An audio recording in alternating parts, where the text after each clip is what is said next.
dumpster and cleaning up the back alley. Well, thank you, Oliver. I really appreciate your pitching in like that, as long as it doesn't affect your schoolwork.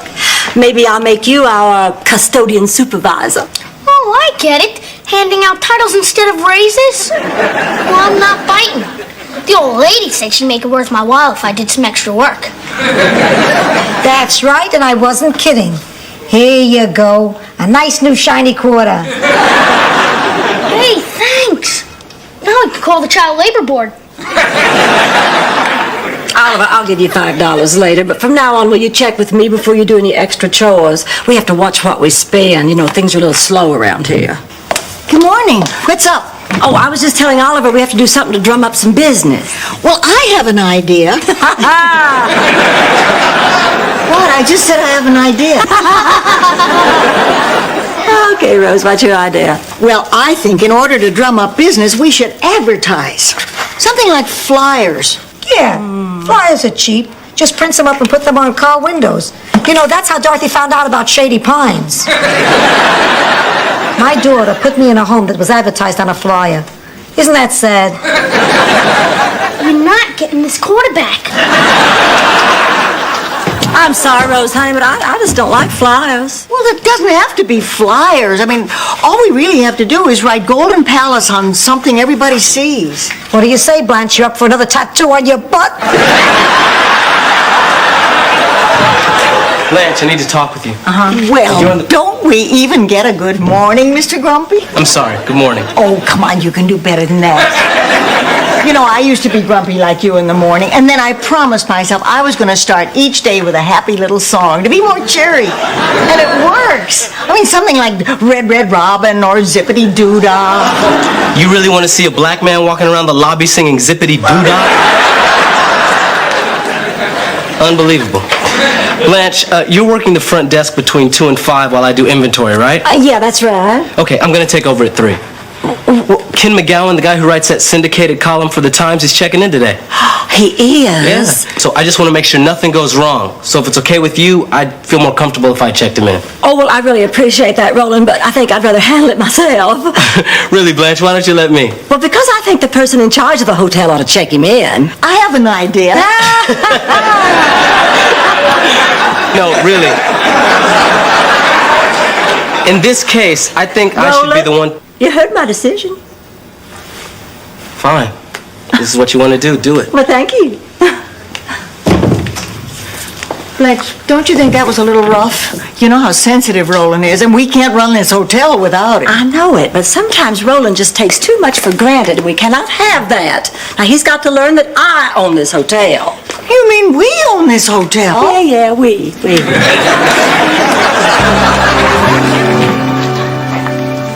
Hey, Blanche, ring the old lady's room and tell her to meet me in the lobby.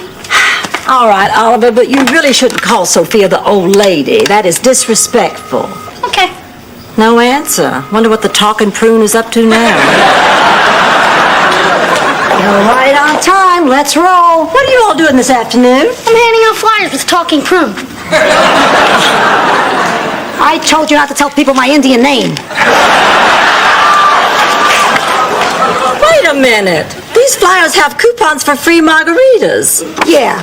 The plan is they come here, get loaded, we take their car keys, then they have to check in. See, it's part of my Get Drunk and Wake Up in a Strange Hotel America campaign. You're not handing out those flyers, Sophia. Golden Palace. You can't stop me. You have to check in that VIP. He's got homework to do. So he'll repeat 1 year. Blanche, guess what? I went down to the television station to check on advertising rates for the hotel. Rose, I told you we can't afford that. Listen to me. And I ran into an old friend who's producing the Barbara LeGrant show. The afternoon talk show. Oh. Well, anyway, we struck a deal, and starting today, they're going to plug the hotel on TV. All we have to do is put up the guests from their show. Starting today? You did this without checking with me? Oh, well, I had to act fast. I mean, a lot of other hotels were after this. I thought you'd be happy. I am. I just wish you'd check with me first. I do check with you first. That's why I didn't run right out and buy the hotel mascot. Mascot? For the slogan I came up with. the Golden Palace. Not a bad place to stay. Listen to me. No sheep, Rose. No sheep, Rose. No sheep, Rose. That's all I ever hear from you. Hey, Blanche, who told Sophia to hand out these flyers on the corner? She got away from me. Well, I think it's hard to maintain the hotel's classy image with an old lady and a kid out front going, check it out, check it out. I'll take care of it later. Well, what are you doing here? You're not through with inventory already? Well, you said the person in charge should check in Mr. McGowan, and since you obviously aren't in charge here... Oh, wait a minute. Are you saying that I cannot run a hotel? I happen to make important decisions every day. I'm not looking for a fight here, Blanche. Who is this Ken McGowan anyway? Some hack writer for a 2-bit tabloid? I'm Ken McGowan. And I'm a fan. Nice to see you again, Mr. McGowan. I have a reservation. Yes, indeed, you certainly do. I have put you in room 302, our largest suite. Okay. Perhaps Mr. McGowan would be happier in suite 306. It has a lovely ocean view. Okay. Yes, but 306 also faces the street. I'm sure he'd rather be in 302. Besides, I've already sent a basket of fruit up there. Okay. And champagne? Perhaps Mr. McGowan would like a little iced champagne after his long trip? Actually, I have a coupon for a free margarita. Okay. Well, I'll show you both of the rooms, and then you can judge for yourself. Okay. Just follow me, please, Mr. McGowan. Did you see that? He usurped me. Golden Palace? Yes, she is. Rose, it's a Jason from Unusual Pets. I can't imagine what this is. Probably a wrong number. Cancel the sheep. Yo, Oliver, can you give me some steaks? Yeah, sure. Thanks. That bread smells good. Chewie, where did you learn to cook? Well, when I was 18, I went to the Fashion Institute of Technology. So I had this dream. I wanted to design clothes, make an impact, redefine the male image. Also, I drew number 7 in the draft lottery. So it was in the service that I learned how to cook. Well, here you go. Oh, thanks. Oh, man, this is frozen solid. Yeah. Sophia put all the meat that was in the refrigerator back in the freezer to make room for the margarita mix. She's expecting a rush on it tonight. See you later.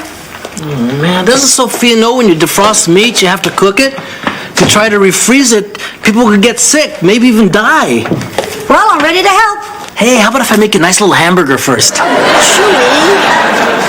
Sophia, all the meat was ruined to make room for your margarita mix. So call up the butcher and order some meat. So call up the butcher and order some meat. Yeah, I could do that. Yo, Jose, it's Chewy down at the Golden Palace. Yeah, I need some meat for tonight. I don't care if it costs extra. I need it for tonight. Hey, what's going on? Look, I don't care about special delivery charges. I need it tonight. Hang up that phone. Wait a minute, the boss is giving me a dirty look. No, not Roland, the lady I told you about.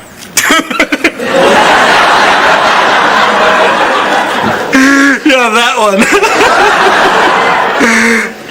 I gotta go.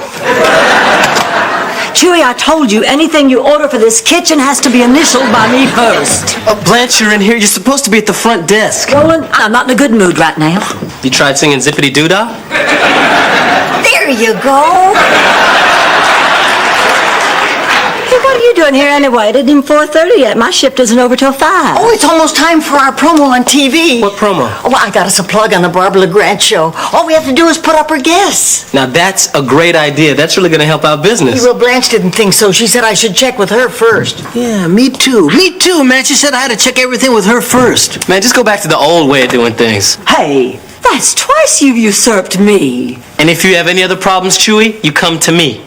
Thrice! I got work to do. Roland, I'm talking to you. Will you please listen to me? Roland? Blanche, look. Everyone here is trying to do a job, but you're always on our backs. Just lighten up a little. Well, you seem to be forgetting that I own this hotel. We! Yeah, we. But I am the boss. You do not contradict me. Now look, before this fight gets any worse, I just want you to go on a break so I can cool off. Blanche, come here. Our promo's on. Oh, Guests of the Barbara LeGrand show stay at the lovely Golden Palace Hotel in Miami. maybe this wasn't such a bad idea, Rose. Thanks for watching, and tune in tomorrow when our topic is Men Who Kill and Are Set Free. Excuse me?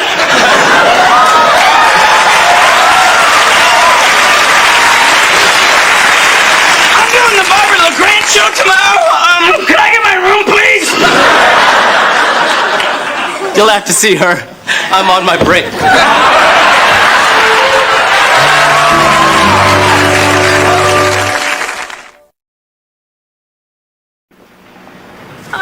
Did you say that you're doing the Barbara LeGrand show tomorrow? Yes, I'm a guest on the show tomorrow, and I'm very nervous about it, so I need a room that's very quiet. Our rooms are quiet. Of course, not so quiet that you wouldn't hear somebody if they scream for help. In that case, give me a room away from people. You see, I'm a loner. Nothing wrong with being a loner, Rose. Why don't you come over here and help me check in, Mr. Cosay, Gordon M. Cosay. And what does the M stand for? McRae. My parents were big fans of Gordon McRae, so all my life I grew up hearing, why can't you be more like Gordon McRae? How are they supposed to be more like Gordon McRae? I don't know. Maybe give you a hand with your bag? Please don't touch my things. I hate it when people touch my things. Don't touch his things, Rose. Don't you worry about a thing now.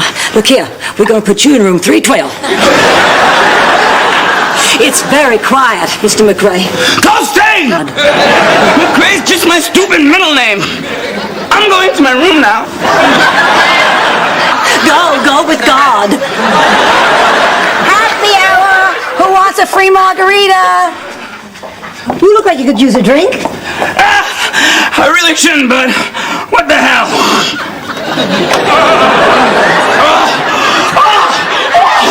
Ice headache! Ice headache! Oh, man, it hurts. I won't forget this.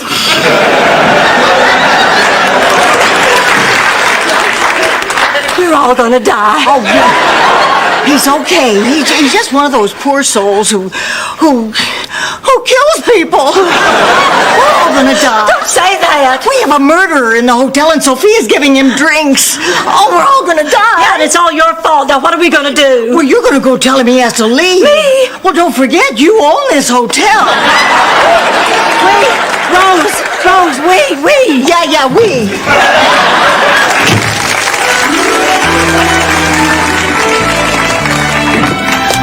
Chewie, the killer wants his steak, and he wants it right now. Yeah, well, I sent Oliver out to get him one. I don't think he'll wait much longer. Well, see if he wants another free margarita. I tried that. He's worried about what the salt will do to his blood pressure. Well, see if he wants some nachos or something. It's meat, man. We need meat. Okay, look, I'll just go out and reason with him, okay? I mean, even a nut can understand I can't cook a mistake if I don't have one. Look, I'll just explain the situation and have him order something else.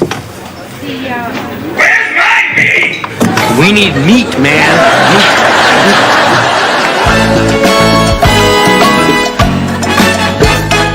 I bet 3. You're bluffing, Grandma. I don't see any fruit. All right, a call. Pair of 9s. 3 3s. 3. Mama's gonna bake herself a pie. Want another one? Yeah, sure, why not? What's going on down here? Oh, Sophia got my pot. Oh, well, she's a good cook, too. I'm sure she'll use it well. No, not that pot. The other kind. All right, what in the hell is going on here? What? We were playing poker and she won. What'd you think? Oh. Wait a minute. Blanche, I'm shocked. Do I look like the kind of guy that would smoke marijuana?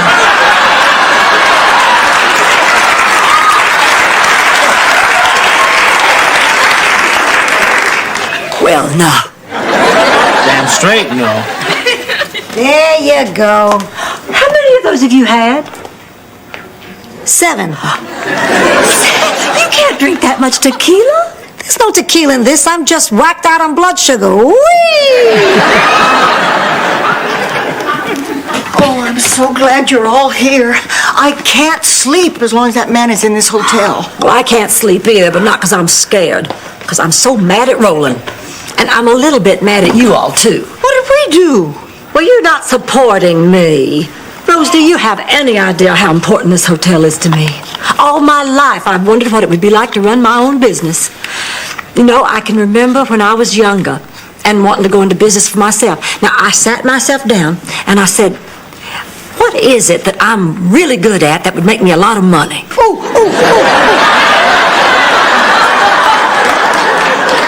It had to be something I enjoyed doing. And something that would benefit mankind. And of course, it had to be something that was legal. Did you ever go into business, Sophia? Yeah, I ran it out of our apartment in Brooklyn. I put a sign outside that read, "See Dorothy, world's biggest baby, 25 cents. You're kidding. I've seen baby pictures of Dorothy. She wasn't that big. No, but she had a big head. So I got a couple of salamis, put a pair of baby shoes on them, and stuck them in her PJs. She looked like she was about 4 feet long. Charlie and I were going to start a business once. We'd been on a trip to Washington, D.C., and we poured every dollar we had into getting the rights to run the gift shop at the White House. The White House belongs to the government. Private citizen can't run a gift shop there. I know. All right, I know. So you see, Blanche, we've all had our dreams, but we all want the hotel to work, especially Roland. I mean, you're getting mad at him for wanting the same thing you want. Roland's young. He has plenty of time for his dreams. Besides, he ought to apologize to me. I'm going to bed. Would you look in on Oliver? Yeah, sure. Good night.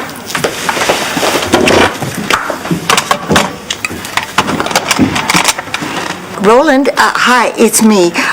Would you check on Oliver and make sure everything's okay? Thanks. What are you doing, Rose? Putting our hotel back together. It's open. Hi. I just came by to say good night, honey. Thanks. Can we talk? Talk? Why, sure. What you want to talk about? Why do you hate Roland? Oh, well, Oliver, I don't hate Roland. We're just having a little misunderstanding. You see, I just want what's best for this hotel. Doesn't Roland want what's best for the hotel, too? I mean, why wouldn't he? This is our home. Yeah, it is, isn't it? Yeah, Oliver? Oh, I'm sorry, I just came to say goodnight. Well, aren't you gonna go after him? Yeah, I know when I'm licked.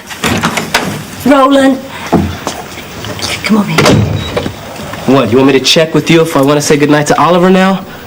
Blanche, look, I'm his foster parent. I think I should be allowed to say goodnight to him. Roland, I'm going to make this short.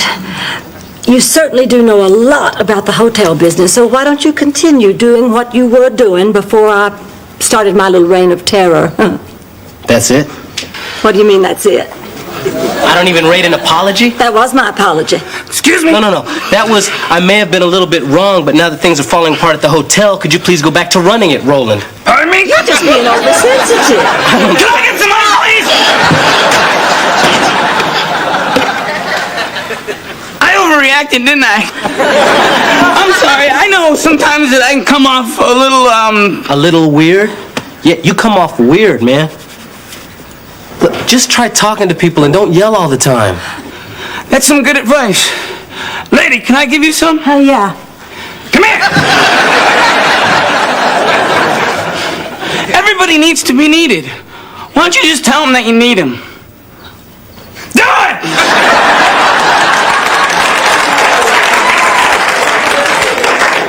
I need you. I need you to. Sweet dreams!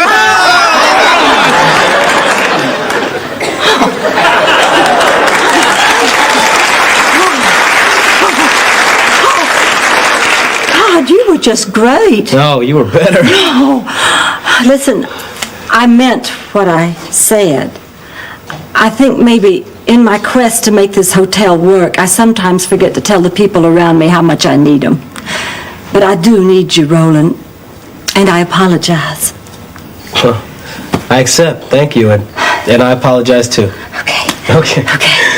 And I'm really glad you stopped by to tell Oliver good night. I have to admit, I was a little scared. Oh, there's nothing to be scared about. I said it! Ah! I said it! Run this way.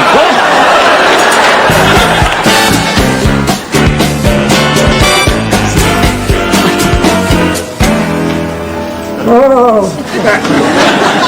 Look who's up. Good afternoon, sleepyhead. How's that sugar hangover? Dry up your round-heeled mattress, queen. What a zippity-doo-dah day. Good afternoon, Sophia. I'm gonna hurl. Hurry up. The Barbara LeGrand show's coming on. Don't you want to see our guest? Oh, yeah, that poor man. You know, he was kind of sad when you think of it. And welcome. Today's topic, men who kill and are set free. Just look at him, that poor, sad, scared thing. My first guest is from the Gainesville Prison for the Criminally Insane. Head psychiatrist, Dr. Gordon M. Cosset. Can you believe that? He's a psychiatrist. Well, I guess I didn't make such a stupid mistake after all. You know, Barbara, murderers need a stress-free environment. So I just want to say to all the killers on the panel, if you're looking for a place to relax, I highly recommend the Golden Palace.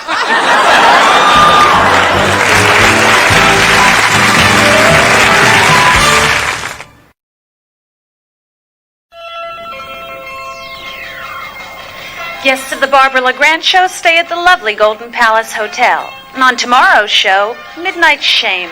Adults who wet their beds.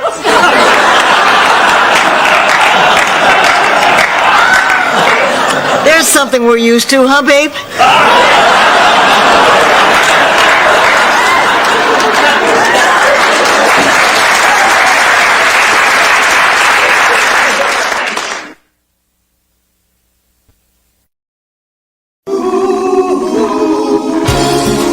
Thank you for being a friend.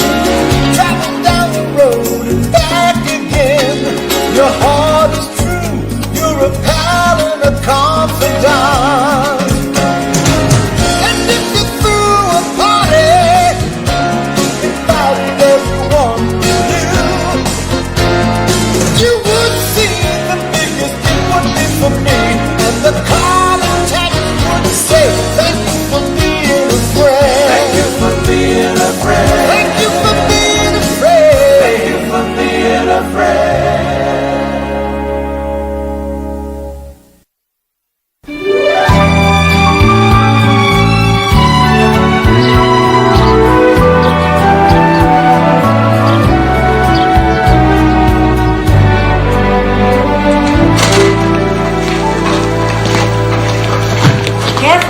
Careful, you gorilla.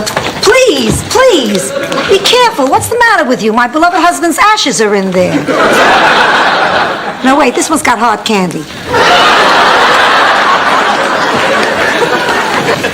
Goodbye, Blanche's bed. Boy, if beds could talk. That one would have laryngitis. I can't believe it. I mean, we've spent so many wonderful years in this house, and now we're moving. Hey, you kids, get away from that. They want to see the bed. Nights it has known, the loves it has seen. There have been so many doctors, lawyers. Indian chiefs. What? You know, doctor, lawyer, Indian chief, rich man, poor man, beggar man, thief. Actually, not an Indian chief, but an Indian rights activist. And rich men, oh yeah. Poor men, unfortunately. Beggars, I had them all begging. I can't. I can't. I just can't do it. No, please. Put that back. No, Rose, stop. Rose, honey, no, honey. Blanche, no. I mean, this house is my whole life. Everything I have, everything. To buy a hotel? Yeah, come on. Oh, no, I can't. I have nothing else. I mean, I could end up on the street. I can't breathe. I can't get a breath. Sophia, give me a paper bag, quick. What, am I the A&P? Do I have paper bags? That one. Give me that one right there. All right. Now, Rose, I just want you to breathe deeply. Exhale fully. Exhale fully. You're hyperventilating, that's all. I learned this from a psychiatrist who used to hyperventilate in bed. Is that better? I can breathe now. Okay. Can I have a milk, Dad? There's some in that bag. Rose, now you listen to me. You're just being hysterical and irrational. You're not throwing away your life. You're just changing it. See if there's a toffee in there.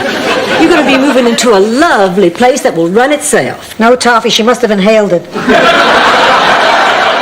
But it's a hotel. We don't know how to run a hotel. Well, of course we do, honey. What do you think this place was? A big old house? People coming and going? In your room. I just don't think I can leave. Trust me, honey. You're leaving.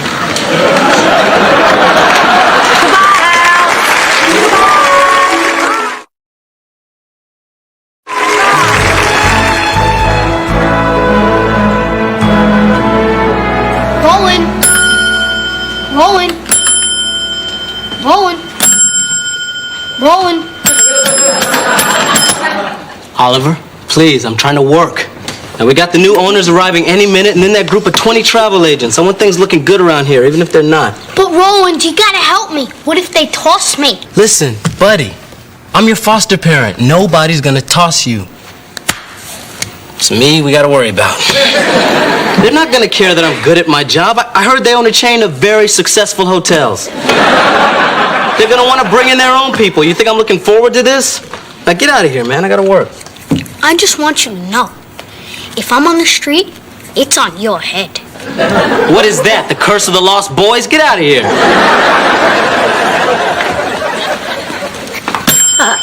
We're here.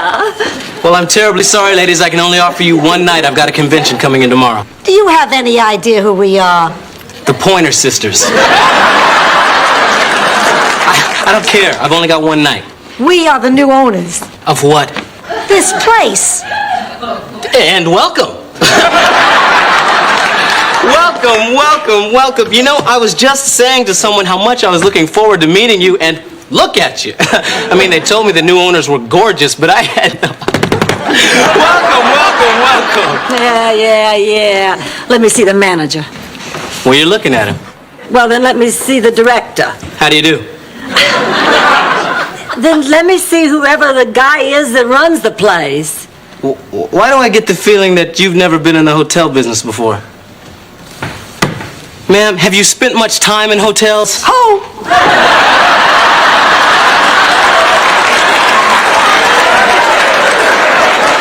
Look, you got any experience? Well, how hard can it be? We've run a house. Oh, for 42 people who want their sheets changed every day. Look, we've got 20 travel agents coming in here tomorrow. They can make or break this place. But what am I worried about? I mean, you've had a truly unique experience. You've run a house. Reception. Mr. Sinclair, you still haven't got those towels yet? Well, I'm surprised. I sent somebody up there 10 minutes ago. Yes, a rather charming young black man. Well, why don't you give him another 30 seconds? All right.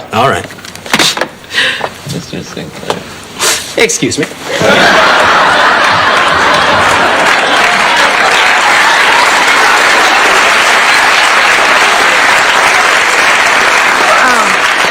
All right, let's start. Now, Sophia, you go talk to the kitchen staff. I want a pair of check pants and a chef's hat. Rose, you go talk to the housekeeping staff. Okie dokie. Oh, and Rose, no St. Olaf stories. You're right. Let's make them wait. Hi, I'm Oliver. Well, hello, Oliver. I'm Blanche Devereaux, the new owner. What are you doing with our towels? I'm delivering them to the rooms. You're delivering them? What do you mean? Do you work here or stay here? Both. Where's your mama? Actually, she split. Well, then where's your daddy? Prison, manslaughter. Manslaughter? And my mom, she was a drunk. She'd wake up every morning with a hangover. And another uncle of mine. I'm throwing myself at your mercy, ma'am. Please let me stay. Honey, I'm sorry, but that's out of the question. My life is in your hands. I go to school. I do good work. Well, no, I'm sorry, but no. I guess I was wrong. I was hoping a woman as young as you could relate to my problem. Well... Allow me, ma'am. Oh. Reception. Yes, she is. Okay. There is no housekeeping staff, Blanche. A lady named Sophia wants you immediately in the kitchen. Oh, okay, thank you. Come on, Rose. I love restaurant kitchens, don't you? Everything's so big. Big in a kitchen does not excite me, Rose. All right, that's it. Out. Everybody out of my kitchen. Wait just a minute. What's your name? Chuy Castillos. Oh, well, Chewy, this isn't your kitchen. We own this hotel. Yes. Oh, right. The old lady told me that one. Look, I'm the chef here, and everything you've heard about angry Mexican chefs is true. So run from me as fast as your legs will take you. How do you like this so far? You heard me. I said get out of my kitchen. Hey, hold it. I run the kitchen. I'm the boss. You're the boss? Ha! I've broken piñatas bigger than you.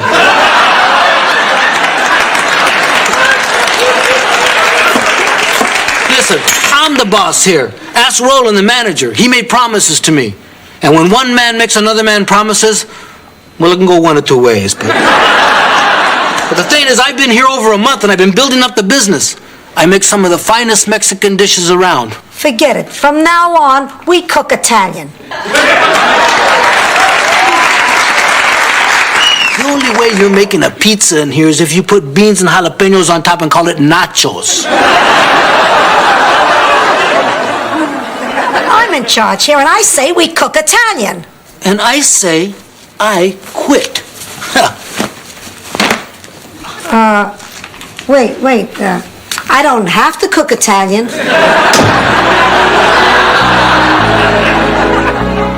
What do you mean you can't get me out of it? You're my lawyer. You got me into it. The 27th? That's in a week. Oh, how could you have made a mistake like this, Mr. Boudreau? What do you mean Haitian law is different? I just can't believe this. The profits weren't real. No, the owners fired everybody. They just kept me, Chewy, and a part-time maid, so on paper, it looked like they were making a profit. They spruced the place up, they made it look really good, that way they could sell it. And now if these travel agents are anything less than happy, they're gonna check out early, we're not gonna make our banknote, and we're gonna lose this place. And I'm back at Disney World strapping on the sneezy head.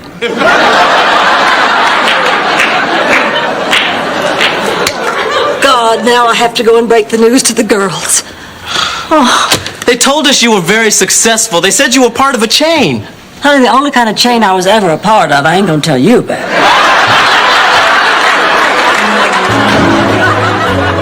This should be a piece of cannoli. I used to cater the funerals in Sicily. Of course, it wasn't that difficult. A couple of days before, you get tipped off, you start cooking. Girls. Oh, I'll just come back later. No, come on in, Blanche. We're making sauce. Well, we have a little problem here. See, except for Roland and that little boy and one part-time maid, we're the only ones here. So we'll hire. Well, we can't. We don't have the money. What do you mean? She means we're up the creek. Mahula. Bust. We have a dog here. Where?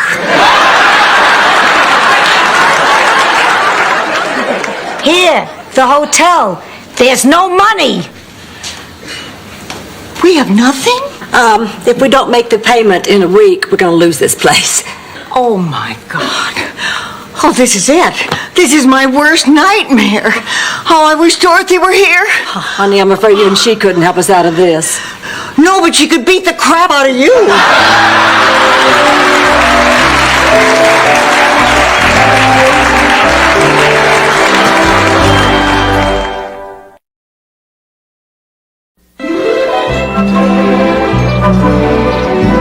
You said, let's buy a hotel, girls. Run a little in. But guests will come from miles around. We'll never be lonely. We'll be rich. We'll be happy. We'll be featured in Travel and Leisure. Now listen here. We did this together. How could you do this to us? I didn't do it. We all did it. Now look, I know you're a little angry, but we have no choice. We have to make this work. It's the only chance we have, don't you understand? See, if we can just somehow get through this week, why, we can pay that note and we can get those travel agents to give us recommendations. But we have no employees. Then we'll just have to do all the work, won't we? We're too old. We're too old to work that hard. Oh, I hate you for this, Blanche. I just hate you. Me too, Rose, but we're too old to lose everything, so let's get to work. There, that's the spirit. Oh, you'll see. We'll all band together. We'll be just like the Three Musketeers. By the end of this week, you're going to say, thank God for Blanche Devereaux. This was her wonderful idea. Blanche Devereaux delivered us into this land of glory. Maybe we don't need Dorothy. Maybe the two of us can beat the crap out of her.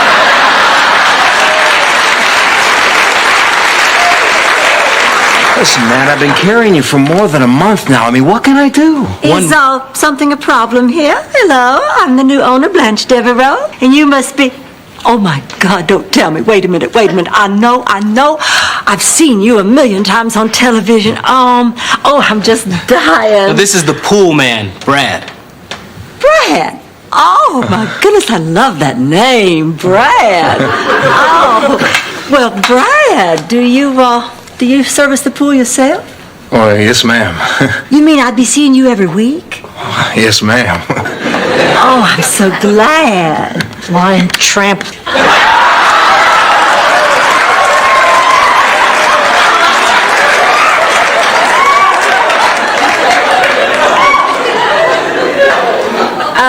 Now, where were we? Well, there's just this small problem about... With the payment. Yeah. Oh, I know. Well, you see, the funds haven't been transferred from the escrow account into the non-escrow account. And, well, the account being Swiss.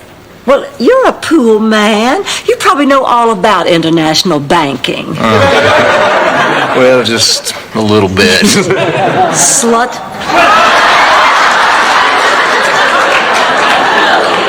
Could you let us have just one more month? I would personally see to it that you're very well taken care of. Well, guess another month wouldn't hurt. Depends on how rough you are, darling.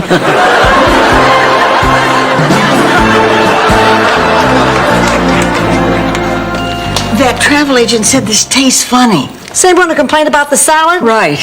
I've served 41 dinners tonight. No one else has complained. Give me that. If he didn't like this lamb chop, maybe he'll like this one.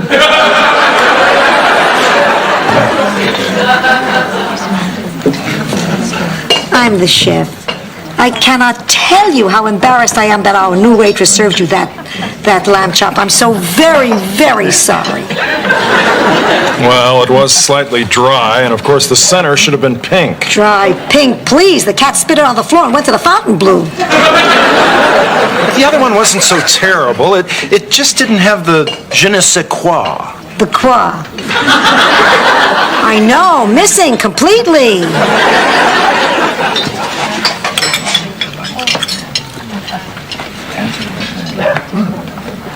Now this is good. This is a lamb chop. Okay, from now on, when they seat you, you tell them that Sophia the chef takes care of you. Okay. Now you are a lovely lady and a splendid chef. And you are a yutz. Good night. Sleep well.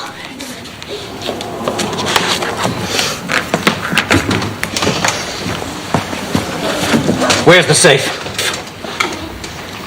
my, aren't you warm in that? We wore those in Minnesota only on the coldest days. Where's the safe? Oh, you want to put your gun in the safe, of course. It would never fit in those small room safes we have. The safe!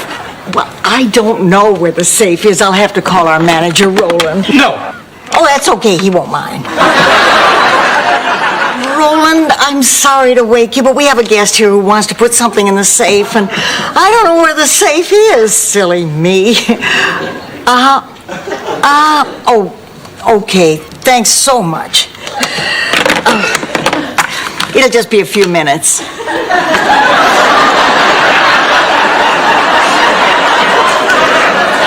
I ask you a question? I mean, the mask is a tip-off, but are you a first-time visitor to Miami? What about the safe? Oh, Roland's on his way down. Where are you going? The Carlton.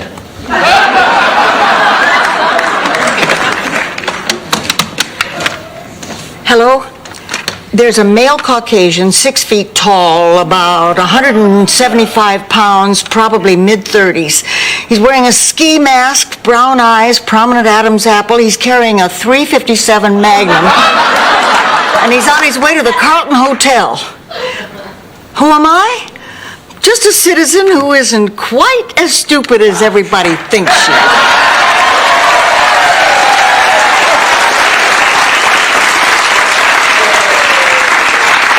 Oh, I'm sorry. This is 411.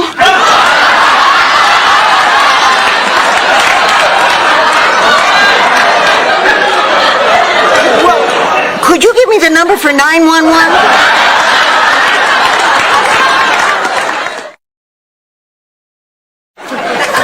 25 dinners in 3 hours. I need help. I'm back. Dorothy?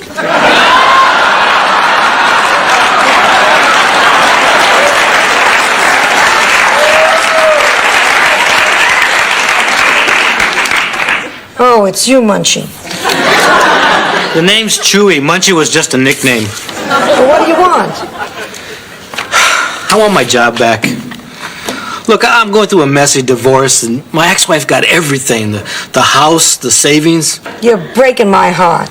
Come on, please. I'm tired of sleeping in the car.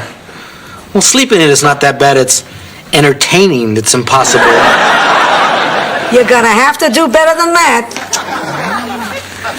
Well, I don't know how to say this, but I'm attracted to you.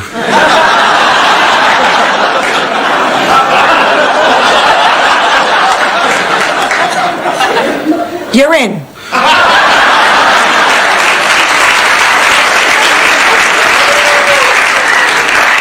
We can give you your old salary in a room. I guess we'll cook a little your way and we'll cook a little my way. We'll work something out. But you gotta really pretend you're attracted to me. Oh, you got it, beautiful. You're a really kind lady to take me back. How's everything in here? I feel pretty.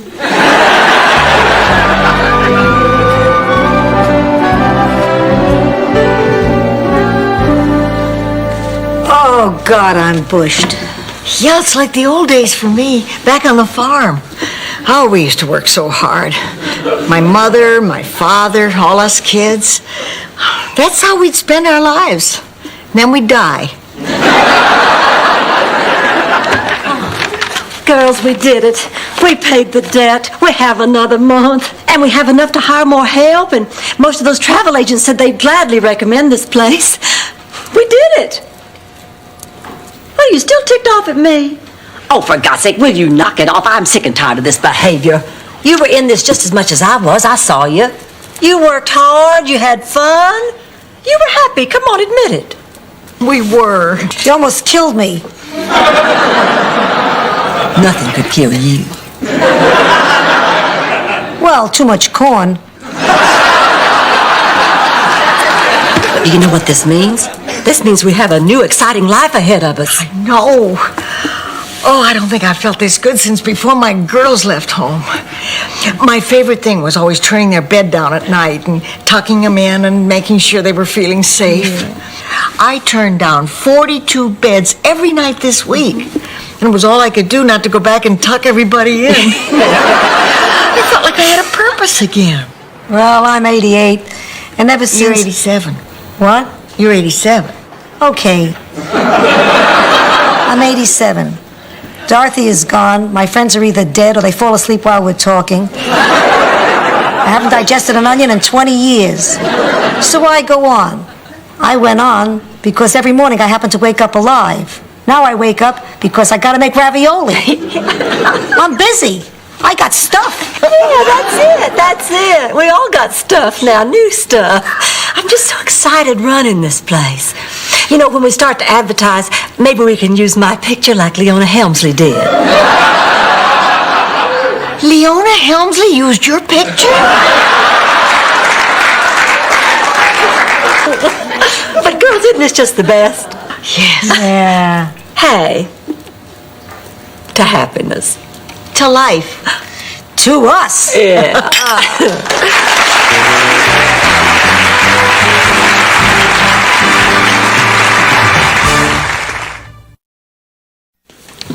Okay, now how's this thing work again? Well, traditionally, we all just sit here, eat cheesecake, and bare our souls. And sometimes I tell a story about my hometown, St. Olaf. St. Olaf. Sounds fascinating. Tell us about it. Rookies.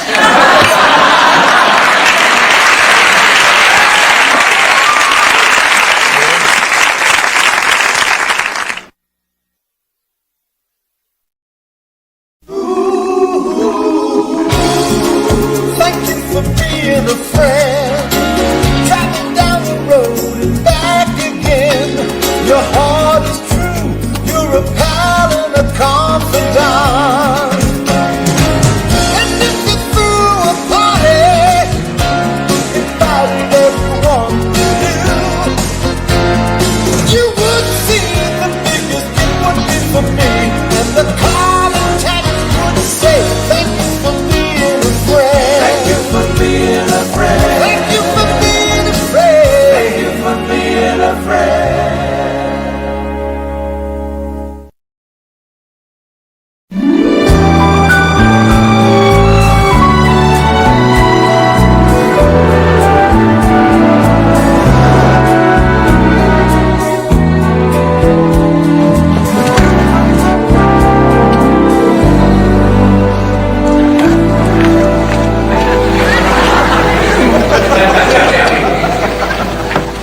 It's gone. I can't believe it. 30 years, and now it's gone.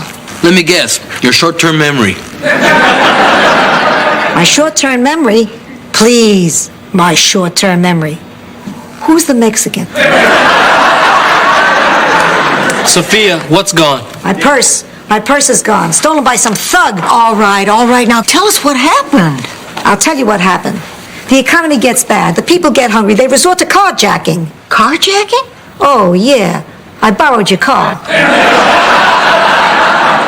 So they stole my car? With my purse in it. The cops say they could be any place because I had a full tank of gas. You filled the tank? Oh, yeah. I borrowed your credit card. I can't believe this. I better call the insurance company. Yeah, we should do something about this. Hey, you know what? Maybe I should teach a self-defense seminar. I'm a blue belt in Taekwondo. A blue belt? Yeah. You know, I could teach you some maneuvers. You could invite some of your friends over. I'm not great or anything. Terrific. A guy is coming at me with a gun and I can moon him. How do I look? Fine. Fine. I spent 3 hours getting ready. Surely you can do better than that. I was thinking the same thing about you. Roland, how do I look? You look nice. Nice. Rose, tell them how I look. Like a glimmering jewel, a perfect diamond in a field of darkness, flawless, spectacular, and stunning. Thank you, dear. You're new to our little game. Well, I had better look my best because tonight I have a very big date with Bobby Lee. I don't know if I mentioned it, but Bobby Lee is a cattle baron from Austin. Yeah. Well, he is a cattle baron from Austin, and I have a feeling he's going to ask me a special question tonight. Oh, yeah? I assumed you were going out with him because it's your birthday tomorrow. Oh, wait, so that's why Rebecca's coming in. Yeah, that's right. Daughters just love to come watch their mothers get older. Oh, Oh, honey, I'm sure she's coming to watch you get fatter, too.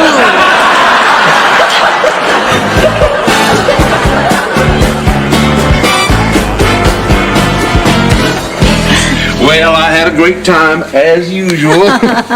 Blanche, there's something I've been meaning to ask you. I'm 42 years old. Yeah, you mentioned that. So that means you were born in... Atlanta. Yeah, sit down for a minute, would you, darling? No, what I wanted to ask you is, look, Blanche, I've been a bachelor too long. And shoot, you know, we laugh at all the same things, and we have so much fun together, and we understand each other, and I don't know, maybe it's time to settle down. I think maybe it is. So, I don't know how else to ask this. Blanche, I want you to be my wife. Oh, Bobby Lee! And bear my babies. I just don't know what to say. What? I want you to have my kids. Oh, my God. Now, believe me, I know I'm not a young man, and I know your biological clock is ticking. Tick-tock. So this is something I want to do right away. Well, Bobby Lee, there is something I have not been totally honest with you about. Well, it seems that I know you're not 42 years old, Blanche. I'm 46 years old. Blanche. All right, I'm even older than 46. Blanche, I don't care if you're 56. I'm not. I swear I'm not. Blanche, I'm not looking for a 30-year-old wife. I want to be with you. And what I'm talking about is not impossible. You know, I've been a cattle rancher all my life. And if there's something I know about, it is breeding. So let's just let those doctors do all the worrying. You just tell me that you want to have my children. Oh, I do, Bobby Lee Taggart. I do. Oh.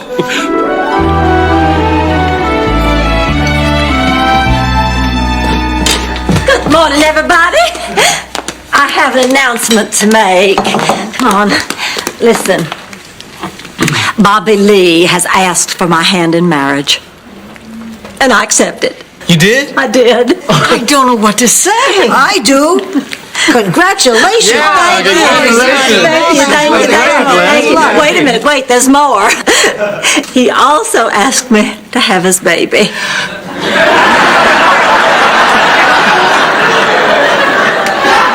And I said yes to that, too.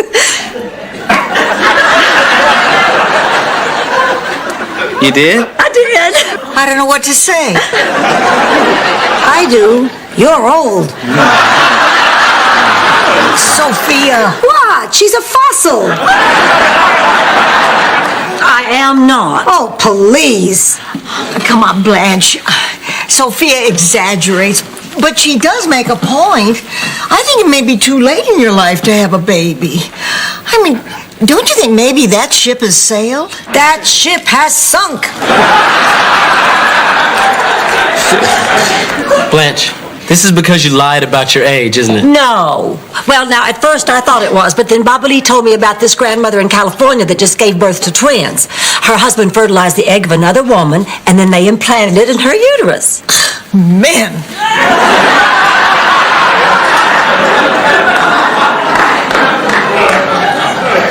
Blanche, I don't know why you're doing this. I'll tell you why she's doing this. This is all because of her birthday.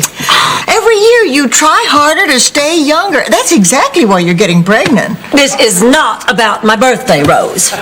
It is because I have met a man I really care about, and I owe it to him to try this. Yeah, but if you want to have a baby, Blanche, at least try to talk to him about adoption.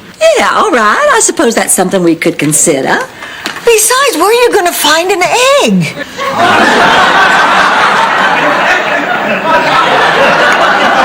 It has to be a human one, right?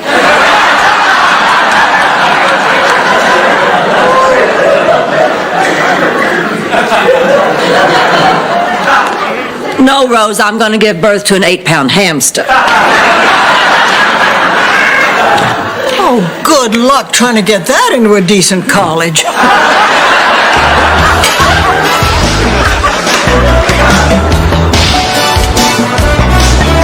Good afternoon, everybody, and welcome to the Self-Defense Seminar today. I'm your instructor. My name is Roland Wilson, and I have achieved the level of Taekwondo blue belt.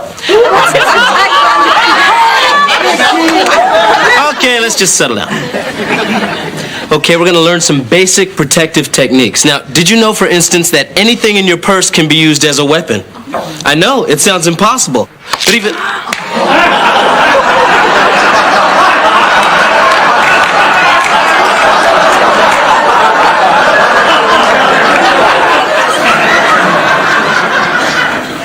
Okay, who threw the estrogen? Come on, tell me. We're not moving on until somebody tells me. Did you see who threw this, sir? I am not a sir. Do yourself a favor.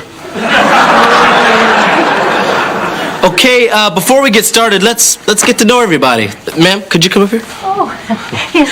Okay, what's your name, ma'am? Sylvia. Sylvia. And why did you take this class? Well, my husband worries about me. I go on the bus, and he says it's too dangerous. My husband says that I'm frail and old and just asking for trouble. And what is your specific goal with this course? I'd like to put the bastard through a window.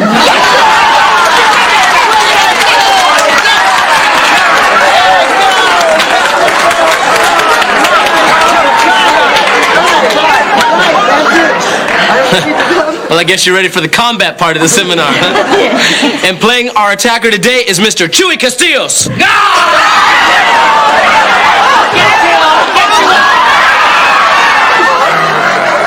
Now, Chuy exaggerates a little bit because a real attacker usually approaches more cautiously. They might ask you for the time or ask for directions. Now, there's 2 rules to remember. Number 1 is volume. Don't be afraid to make a lot of noise. And number 2, never stop walking. If you stop walking, you're going to be a victim. You'll all be my victims, all forever! Just chill out, man. Okay, let's get started. We're going to learn some basic techniques. Are your pads in place? Hey, relax. I'm the Michelin man. I got everything covered but my shins.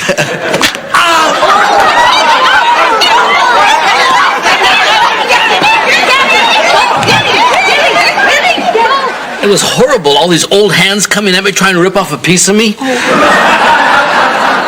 All I could think of was, boy, that Julio Iglesias deserves every penny he makes.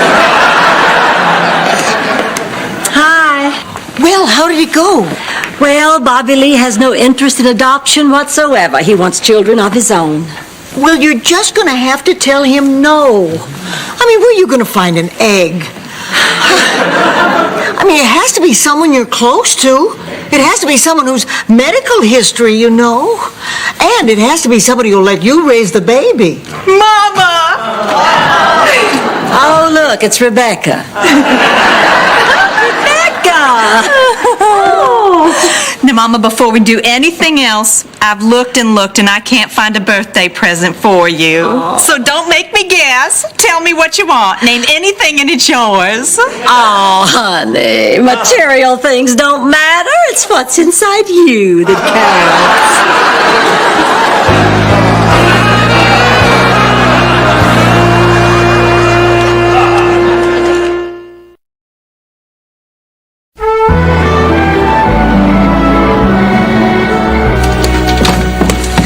Oh, good. I'm so glad you girls are still up. I need some advice. Don't wear puff sleeves. Makes you look like Babe Ruth in drag. Now get this. I asked Rebecca to help me have this baby. She said she needs to think about it. Can you believe her? Well, look, you can't get upset at Rebecca. I mean, this is a big thing. Maybe she doesn't have an egg to spare. Oh, please. The woman's an Easter bunny. No, she will turn me down because she thinks I ought to act my age. But damn it, I'm not old, and I don't feel old. You ought to feel under your neck.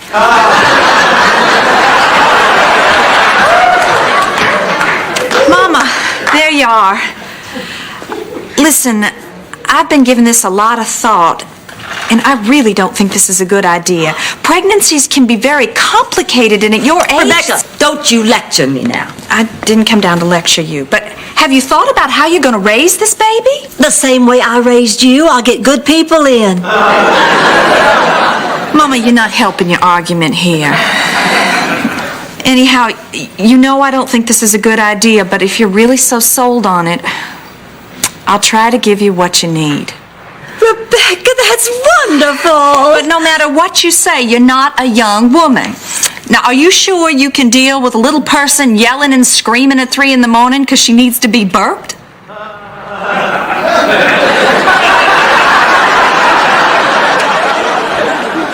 I only do that on sausage night.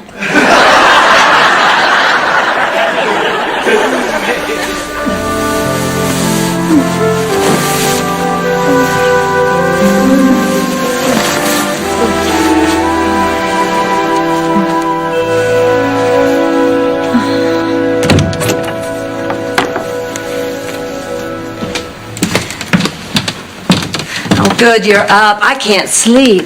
Excited about the big birthday? Damn it, Rose, I told you not to talk about my birthday. I'm not talking about your birthday. I'm talking about Junior's birthday.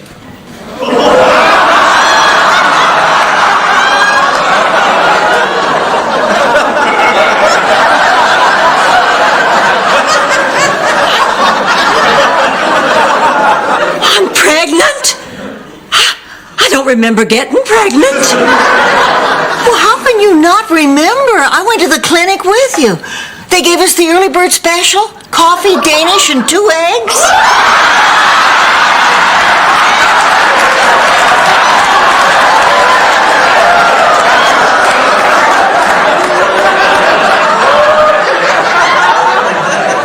You got pregnant too? Well, it was your idea. You said anybody could do it. I guess I forgot about all the other stuff. I mean, the morning sickness and the varicose veins and the craving. You know what I crave most? What? Revenge! Hey! How could you do this to me? Wait a minute, it isn't my fault. How could you do this to my back? Oh, yeah, you would think by now they would have come up with something to take the strain off our backs.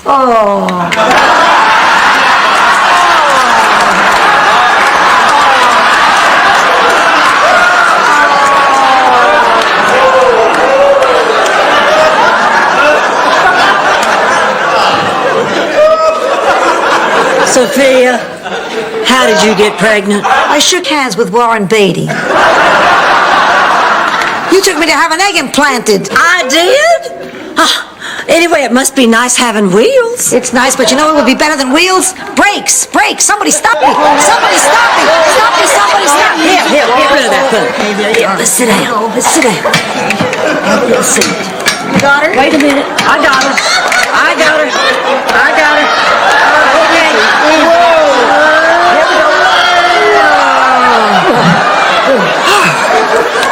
So, have you had the results of the ultrasound, Sophia? Yep, and there's good news. It's a boy. Oh. And he's 35. And he's a dentist. Hey, congratulations. Here, have a toothbrush. Boy, I tell you, this baby has me a little queasy. Me too. Whoop. Want to feel a kick? Sure. How could you do this to me now? Hey!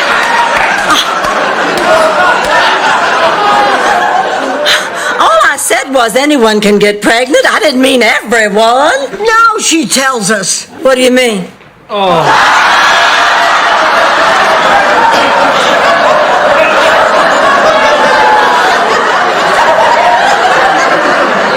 I am so ugly.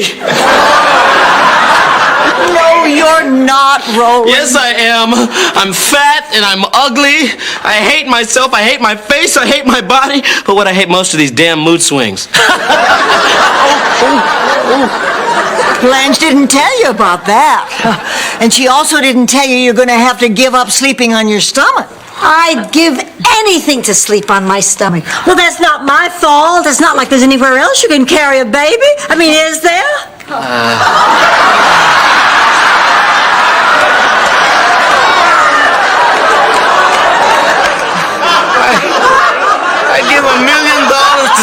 a chair. Oh, I'm so sorry. Oh, this just isn't right. Oh, I'm so sorry, everybody. I'm sorry. I'm sorry. I'm sorry. I'm sorry. I'm sorry. I'm sorry. I'm sorry. Honey, sorry. wake up. Wake up, sweetie. It's a dream. Oh, it is? Oh, thank God. Oh, Rose, I think I forgot what it was like to be pregnant.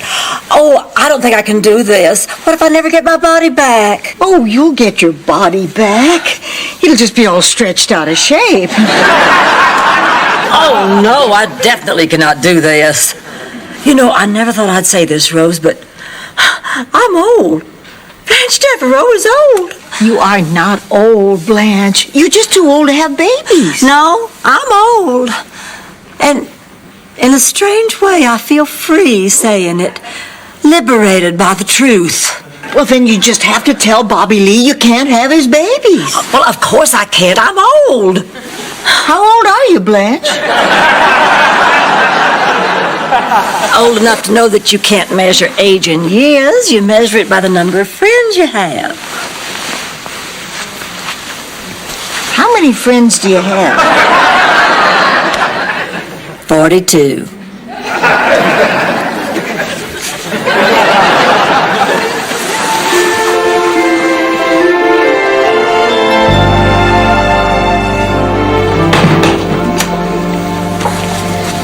Excuse me, I'm looking for a Sophia Petrillo. Does she live here? That's her purse. Where did you find that? I'm the parking valet at the hotel next door. She left her car with us yesterday. She valet parked the car. Hey, that's my purse. That's the guy. That's the guy.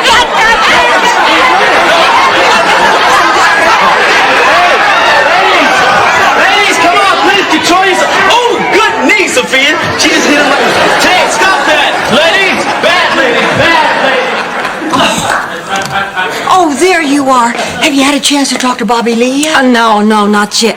Oh, here he is now. Oh, Rose, I don't think I can do this. Well, honey, now you have to. You just have to, and I'll be here for you. I'll be sticking right by your side. I'm glue, baby. I ain't going anywhere. Hey, a dime.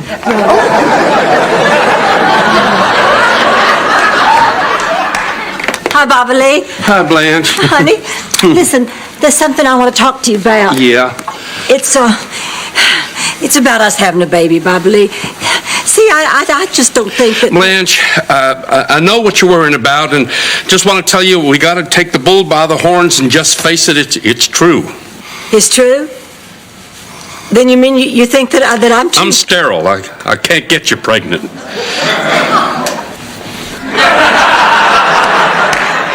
Oh, Bobby Lee.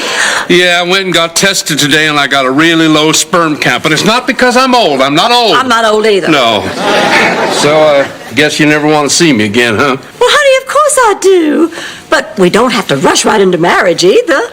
Maybe we just ought to face the fact that you're approaching middle age. But hey, we can still have fun together. That would be wonderful. Oh. Boy, and to think that I got a whole freezer full of bull sperm at home. Well, water everywhere, huh, Blanche? I'll call you later, darling. Okay. Bye.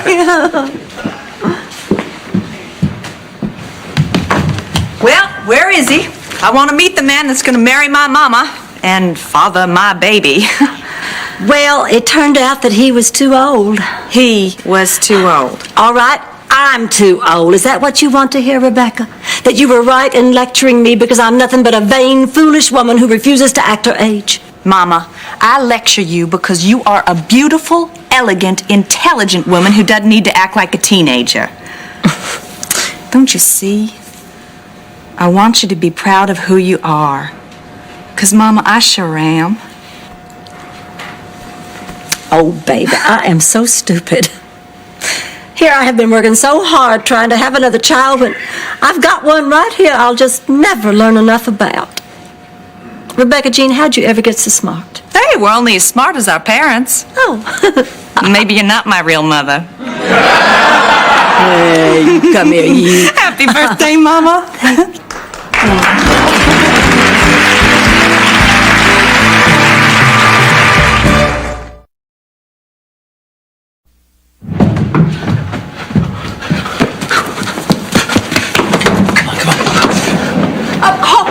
Hold that elevator. Hold it. Come on. Oh, been jogging? Yeah. There he is.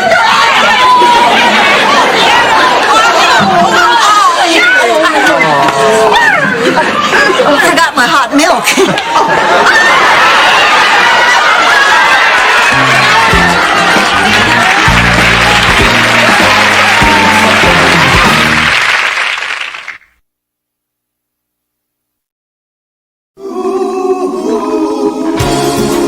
Thank you for being a friend. Traveling down the road and back again. Your heart is true. You're a pal and a confidant. And if you threw a party, invited everyone to you, you would see the biggest it would be for me. And the card and text would say, thank you for being a friend. Thank you for being a friend. Thank you for being a friend. Thank you for being a friend.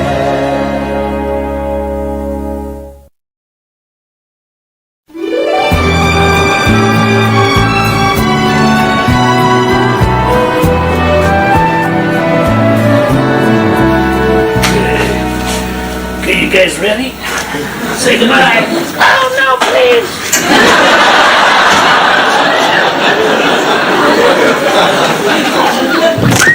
Now chew it. Remember, everything's got to be just right today. A very important group is checking in. The daughters of the traditional South.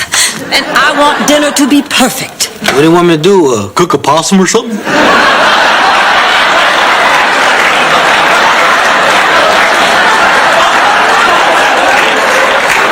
Chewy, this means a lot to me. Well, I took care of all the rooms for your Southern Belles like you asked. I put a mint on every pillow. Sophia, you put a phenoment on every pillow.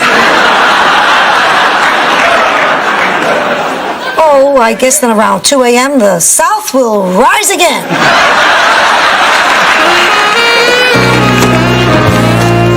Hi, Oliver. Did you finish your homework? Are we gonna do this every day? I finished my science. I'll do my math later. Maybe I better look at your science just to be sure it's all right. Fine. It's on the electromagnetic pull of astral black holes and their effect on ultraviolet rays. Well, this looks fine. Hi, reservation for Smith. Would you sign here, please?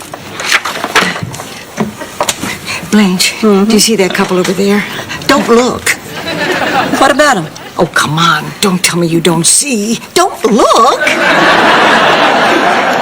What about them, Rose? He told me his name was Smith, and I know it isn't. Now, do you know what that means? Yeah, that room's going to be available again in a couple of hours. Here you go, Mr. Smith, room 207.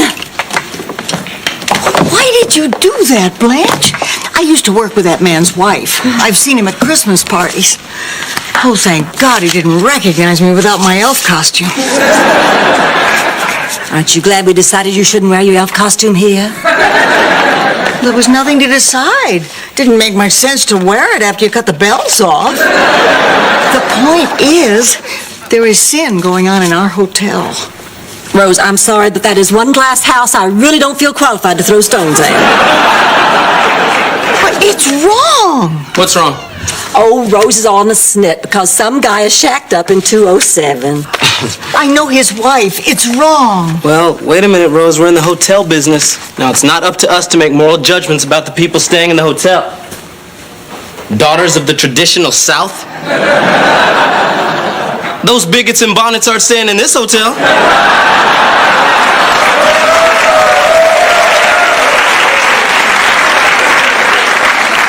Roland, there is nothing wrong with the daughters of the traditional South. Oh, I see. When they put those sheets on over their heads, it must be some kind of salute to Casper the Friendly Ghost. Oh, when is that? Roland, this is not that kind of organization. Are you telling me you really don't see who these women are? I am telling you that I see 10 rooms in our hotel rented for 3 nights at a time when we desperately need the business. You are overreacting. This is just a bunch of harmless little old ladies who like to get together and put on white gloves and have tea. And as you said, it's not our business to pass judgment on our guests. We're here to make people feel welcome. Fine. Where are you going? Oh, to get my jockey suit and lantern. I'm gonna go stand on the front lawn, make them feel right at home.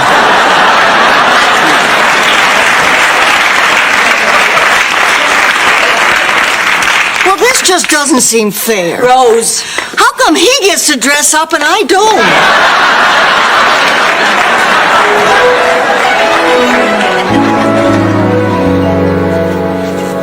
Rose, take table 5.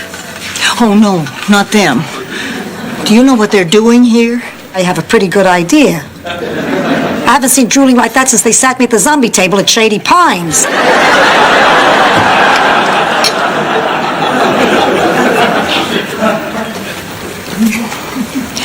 Good evening, sir. And how is your wife tonight? Fine, thank you. All right, what'll you have? Gee, I'm not sure yet. Honey, should we have some wine while we decide?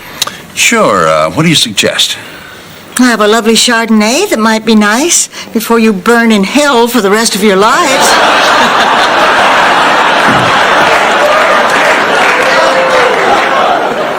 Rose, honey, as a general rule, don't damn the guests. I'm sorry, but this is a very personal matter to me. I've seen this all before. Let me tell you a little story about a couple I knew back in St. Olaf.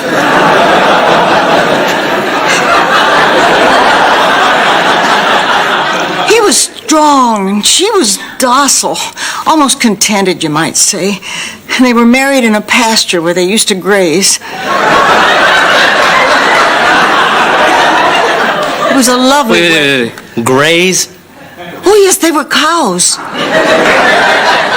But anyway, a few moments after the ceremony ended, when they were leading the bride back to the barn to cut her out of her dress, the unspeakable happened. The unspeakable? Yes. Yes, another cow, Floozy. A shameless, painted cow who'd let anybody milk her. Well, she began to make eyes at Tim. Tim? Who's Tim? The bull. Roland, stay with me on this. Anyway, all I know is that wedding ring wasn't in Tim's nose 5 minutes before he caught Floozy's eye. Oh, sure, we all turned our backs and tried to pretend we couldn't hear what was going on, but how can you not hear the cowbells? Oh, those bells. Those awful, awful bells. I can still hear them clanging. Not so cute when she's telling the cow story, is she? The point is, I can still remember the look on Bessie's face when she found out about Tim, and I don't want to put anybody through that ever again. Rose, I have a suggestion. You have to learn to keep your feelings about the hotel guests to yourself. No, I'm sorry, but I don't see any difference in my thinking this thing with the Smiths is wrong and you thinking Blanche letting the daughters of the traditional South stay here is wrong. Wait a minute. Are you kidding me? Are you kidding me? You are equating two people fooling around having a good time with someone showing complete disregard for an entire race of people. Blanche isn't like that. You don't know her. Sure, she may come from the old South, but she's a very modern thinker. And I wish I was in Dixie, away. In Dixieland, I'll take my stand to live and die in Dixie. Away, away, away down.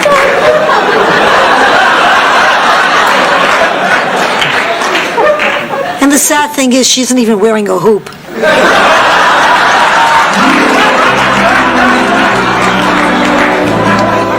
Oh, wait up. You're not hanging that flag in here. Well, of course I am. Blanche, do you know what this flag represents? This flag belonged to Big Granddaddy Hollingsworth. He used to bring it to all our fine old Southern family picnics where all the cousins would gather. Everybody was courteous and mannerly, and gentlemen would ask ladies for the favor of a dance. And Cousin Rex would be home on vacation from Colonel Bob's school for bad boys. And he'd ask me for the favor other than the dancing favor. And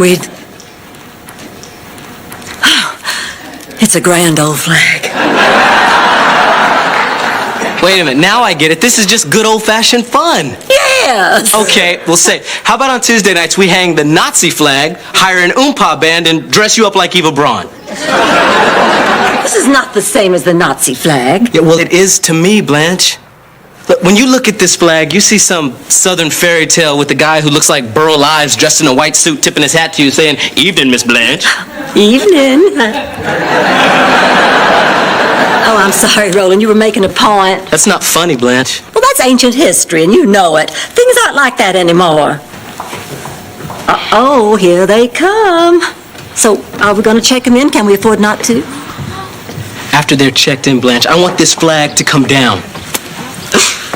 Well, welcome, ladies, to the Golden Palace. Please don't eat the mints.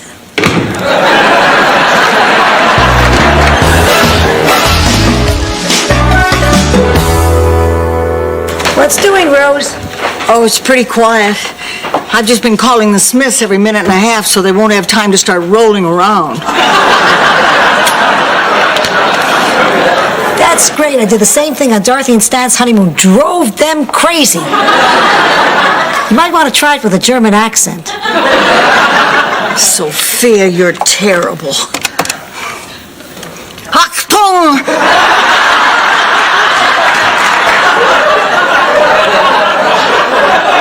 Your strudel is ready and... I'm sorry, wrong number. They sounded scared. May I help you? Yes, a reservation for Mr. and Mrs. Smith. I see. Mr. and Mrs. Smith. Mr. and Mrs. Smith are here. That's right. Mr. Old enough to be her father, Smith. And the lovely Mrs. This sure beats doing it on the floor at the office, Smith. First of all, you can kiss Employee of the Month goodbye. Again? Look, Rose, I know these people. They're regular customers. They really are the Smiths. Oh, my gosh. Achtung! I'm an exchange student. Wait a minute, why is that flag still there? I guess Blanche didn't get to it yet. Oh, I see. Hey, what are you doing? I don't want this here, Blanche. Well, I swear, if you're not making such a thing. You know, I remember once when Big Granddaddy Hollingsworth took... Look, just stop it. This flag, Mrs. Devereaux, is not about college football games or quilting bees or fried chicken on Sunday. It's about colleges that won't let me in. It's about companies that won't hire me. It is about crosses being burnt on people's lawns today. Not in the evil past, Blanche, today. And not just in the South, all over. The North is just as bad. Damn Yankees.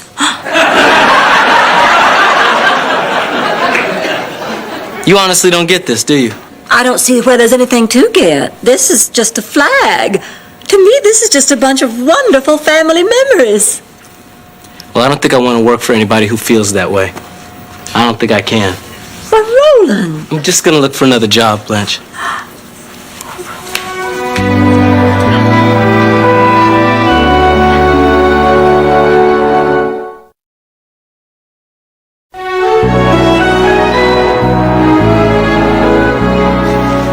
Hey, Chewy, what's this on tomorrow's lunch menu? Sausage on split bread? That's a hot dog. Who's gonna want that? Hey, let me tell you something.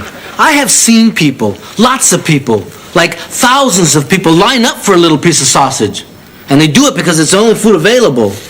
And they suffer in silence as they inch up towards the head of the line with the rain beating down on them. So don't tell me I don't know what people want. It was that bad in the barrio? No, it was last Sunday at the Dolphins game. Listen, do you think I'm wrong? Yes. Well, don't you think you should let me finish my sentence? No. Look, there's a couple in this hotel committing adultery. And I know it's not the in thing, but I happen to believe in family values. Oh, don't start with family values. After Sal died, I had to be a single parent. And I took care of Dorothy the best I could. Oh, Sophia, Dorothy took care of you. Oh, that would explain the free food. Well, I still think we should have a policy against people coming to our hotel to commit adultery. Rose, will you loosen up? Now, don't tell me you never went to a hotel to have a little fun. Well, I may have gone, but not with somebody else's husband. Well, actually, once I did wind up in a hotel bed with someone other than Charlie, but it was an accident, I swear it. You had an affair, Rose Nyland, little Miss Goody Two-Shoes? Well, I'm shocked. I don't know what to say. It wasn't an affair, technically. See, Charlie and I used to go to the St. Olaf Hotel every few months to spice things up. We'd have a nice dinner and go up to our room and dress up like our favorite storybook characters.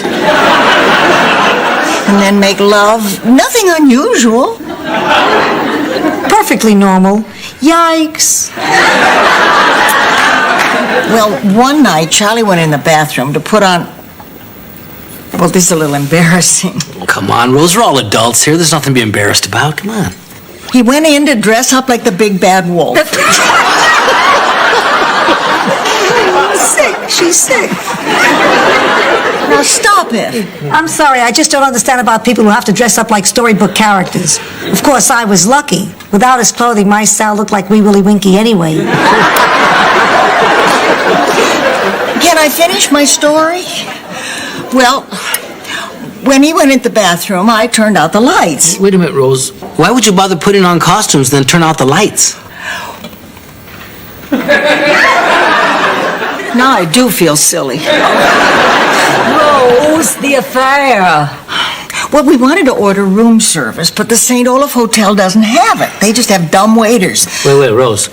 Are we talking about a little elevator dumb waiter or just a guy who was a dumb waiter? Little elevator. But the guy who got off it wasn't that bright either.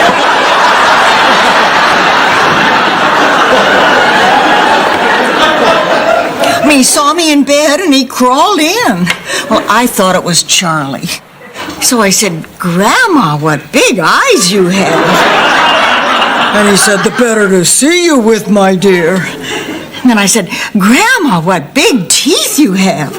And he said, the better to nibble you with, my dear. And then Charlie came out of the bathroom and he said, who's that sleeping in my bed? I was so confused. I'll bet. Well, there I was in my Red Riding Hood outfit, and Charlie's looking for Goldilocks.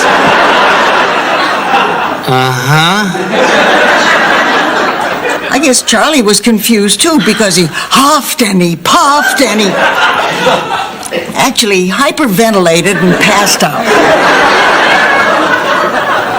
Don't take me now, Lord. Don't let this be the last story I ever hear.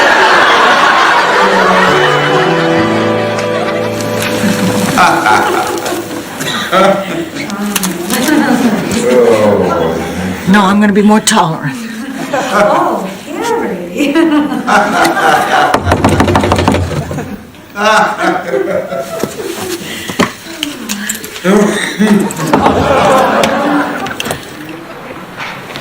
Please, wait, I'm sorry. It won't happen again. We're checking out at 207. Was something wrong? Yeah, this woman's what's wrong. Rose, what'd you do? Nothing. She completely invaded our privacy. Oh, come on. It's not like I got in bed with him. Okay, so I got in bed with him. She started singing hymns. She started babbling something about hearing cowbells ring. You know, this used to be a nice little discreet hotel. What are you turning it into? We're doing the best we can. You shouldn't have her here. And you shouldn't cheat on your wife. My wife is none of your business. It so happens this woman and I have a very special, meaningful relationship. I won't have you cheapen it. Let's go. Arlene. Arlene. How could you? I'm sorry. Rose, we're barely making ends meet. We cannot afford to offend any guests. I said I'm sorry. You did the right thing, Rose. I did? I did the right thing. I did? Yeah.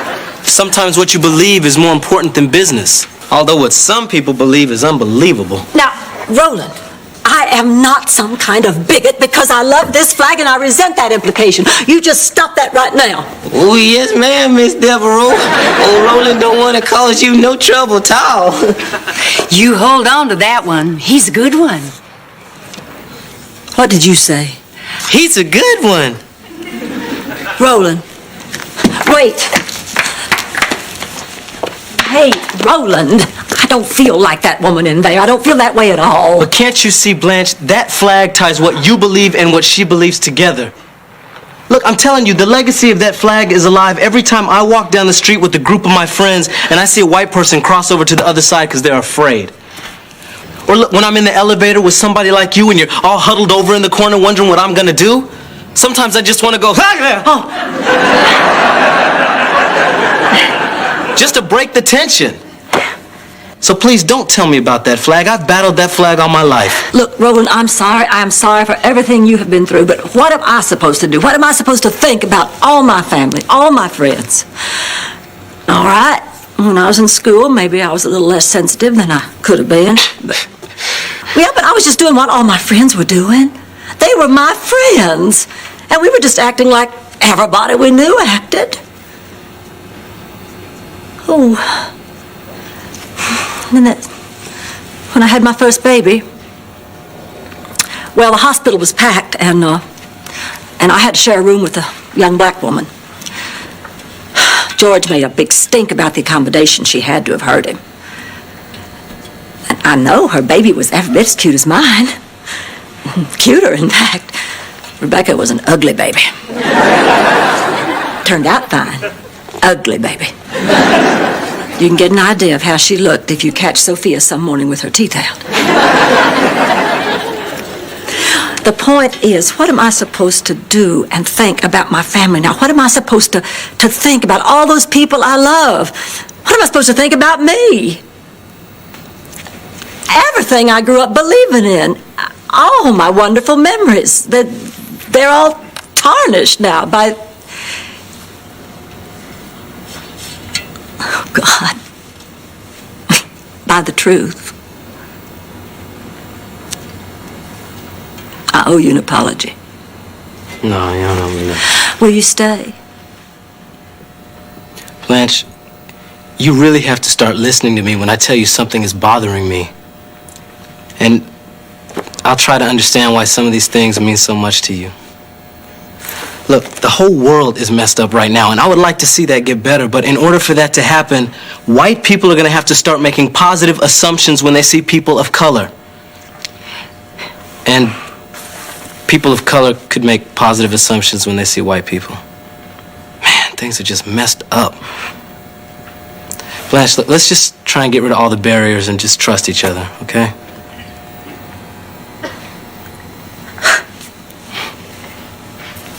Right on.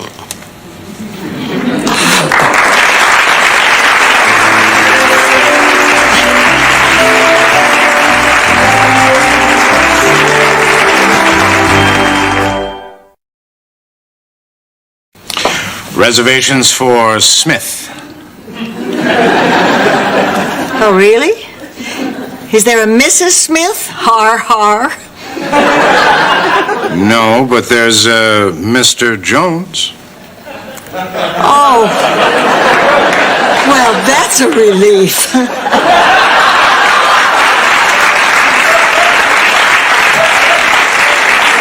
You just won't believe what goes on in the hotel business.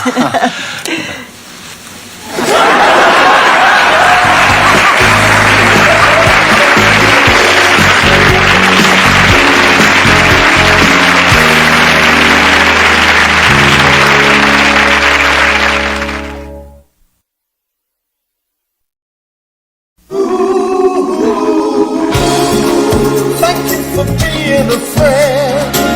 Travel down the road and back again.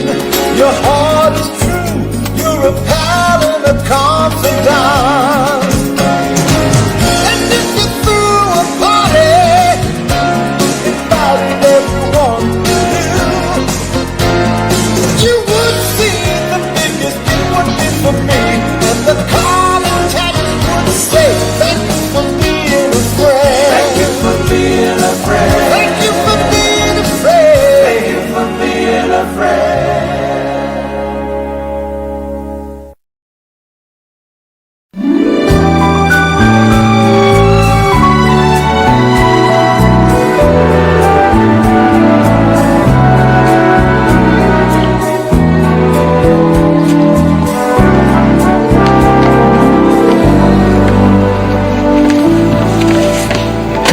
Hey, Chewy, man, you should check out the stage in the ballroom. It's really starting to look like a comedy club, man. We're gonna make a lot of money on this thing. Yeah, it's a great idea. Oh, by the way, I have an application for somebody who wants to enter the comedy competition. You're kidding, right? No. Corny Castillos? Yeah, do you love it? See, I was trying to come up with a stage name that was funny, and since the funniest word in the world is corn... Corn! Hey, what could be funnier than Corny Castillos? All I gotta do now is come up with a 5-minute act, but I have all week, so how hard can it be? Corny, listen to me. You don't want to get up on that stage and make an idiot of yourself. Now, what you need is a writer, you know, someone who's young, down, naturally funny, like me. You? No offense, brother, but you're about as funny as a lima bean. Hey, can anyone join this comedy competition? Oh, not you too, Sophia. What's your stage name, Mom's Petrillo? Boy, you make one adult party record in the 50s and it haunts you all your life. No, I was thinking of a guy I knew back in the old neighborhood. An older guy. Older than you? He was part of a comedy team, Williams and Brown, or Brown and Williams, or Williams and Williams. Funny guy. Look, doesn't matter what his name is. Anybody older than you can make it on the stage, I'll put him on. Hey, you know, this is shaping up to be quite a weekend. I just learned my son Matthew's going to come for a visit, and the comedy show's almost sold out. Oh, yeah, speaking of which, Chewy wants to enter. Oh. And Sophia... Oh, don't let Sophia enter. Have you heard her party record? It's filthy. Hello. My name is Bill Douglas. I have a reservation. Oh, yes, Mr. Douglas. Yes, I have you right here. You know, you look very familiar to me. Oh. Where do I know you from? What do you do for a living? Well, I own a mattress factory. Maybe you've heard about our line. Douglas Mattresses. The mattress that will last a lifetime. Yes, I've had 3 of those. Well, I hope you enjoy your stay here at the Golden Palace. Thank you, yes. We do everything we can to make our guests feel like they're very special. Thank you, thank you.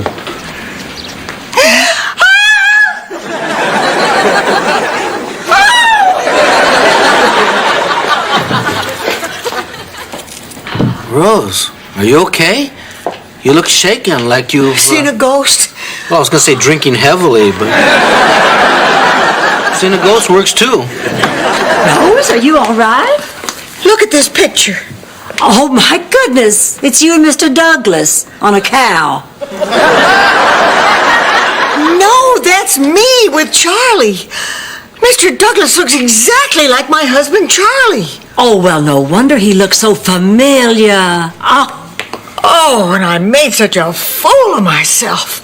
Oh, he must think I'm a nut. I really should apologize. I mean, he is a guest. Well, if it makes you uncomfortable, I think you ought to just avoid that particular guest. Oh, Blanche, don't be silly. I mean, I'm a big girl. I'm not going to create a situation just because somebody happens to look like Charlie. Oh, good. Of course, if he kisses like Charlie, you'll have to get the jaws of life to get me off him.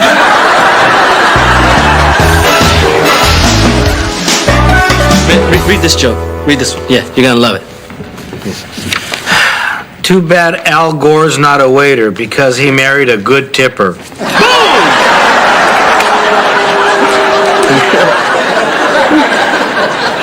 I don't get it. What do you mean? His wife's name is Tipper. It's not funny. Man, that's because you're not saying it right. You gotta hit Tipper. His wife's a good tipper. That's big funny.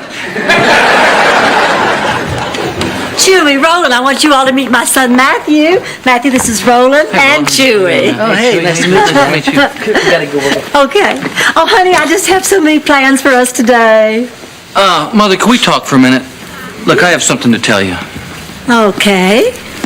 Jeez, I'm nervous. How can I put this? You know, Mom, you and I have a lot more in common than you think. We like the same things.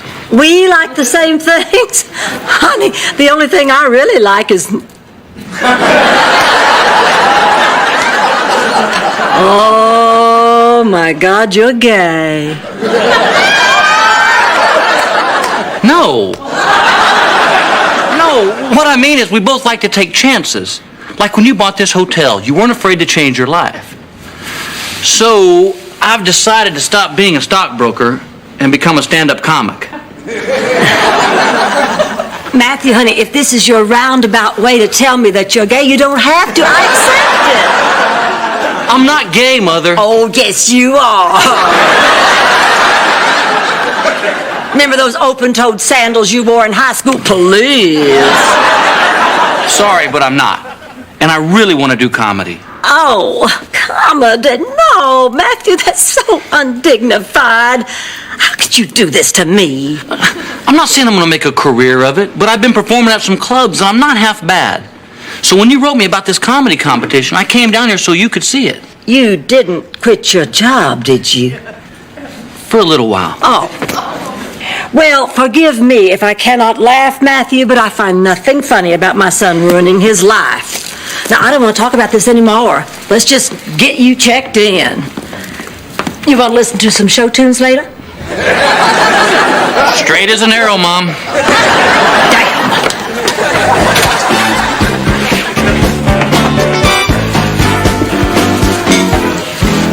Hello. Oh, hello. You're probably wondering why I screamed and ran away from you this morning. I'm used to that. I used to sell Amway.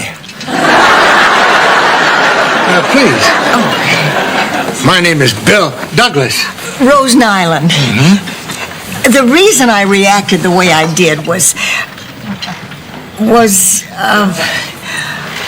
well, just before I saw you, I remembered I forgot to unplug the iron back at the house. Oh. Is everything all right? I don't know. I sold the house in 1976. I guess I would have heard something by now. Where did you live? Oh, in a beautiful little town in Minnesota called St. Olaf. Have you ever been there? My wife and I honeymooned there. Oh. Will your wife be joining you here? Oh, no. She passed away a few years ago. Oh, that must have been hard. Yes, it was. Would you like to have dinner with me tonight? Yes. What time? 7 o'clock? In the lobby? Oh, I'm sorry. We don't serve dinner in the lobby. Well, why don't you and I just meet in the lobby, and then we will go out to a restaurant. Great!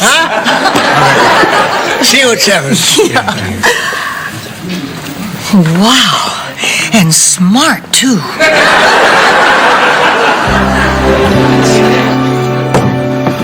Okay, Chewy, I'm setting up the lineup for Saturday night show. Now, you sure you still want to go on? What makes you think I wouldn't want to go on? Because I saw you rehearsing your act today. Somebody can wreck a window! Well, you're just saying that because I'm not using any of your lousy jokes. My jokes? What about your jokes? I had a dream last night that I ate a giant marshmallow, and when I woke up, my pillow was gone. Ba-boom! Man, that joke is so old, Pia Zadora wouldn't marry it. That reminds me, I talked to my friend. He thinks he can make it. Oh, great. What's his name? Oh, this is crazy. I just had it. I tell you, at my age, the first thing to go is Mind? No, help yourself. Look, Sophia, if the old dude shows up, I'll put him on right after Matthew Devereaux. Matthew's not entering the laugh-off. Does Matthew know this? Matthew, know what? Matthew, I forbid you to enter this contest. Mom, I'm 35. Your forbidden days are over. Now look, don't you get smart with me. I have been reading some of your material. When I was young, my mother used so much makeup, her pillowcase looked like it had a picture of a clown on it. Hey, you can't do that. Thank you, Chewy. I'm doing a pillow joke. Where'd you get that pad? From your room. Those are personal. Oh, well, they certainly are. Look, if you want to go out and make a fool of yourself in public, that's one thing, but you are not going to make me look like a fool, too. You had no right to invade my privacy. My point exactly. Now, Matthew, you're not doing this to me.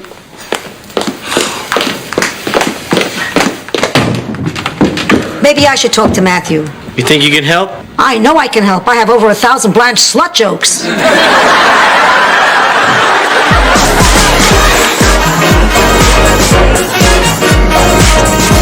Well. Yeah, what a night, huh? Oh, I don't think I've had this much fun in years. You know, I can't remember when I last danced the polka. Did you like my solo? I'm always impressed when somebody jumps up on a table and stands on her hands. Actually, that's the way we danced back in St. Olaf. Oh?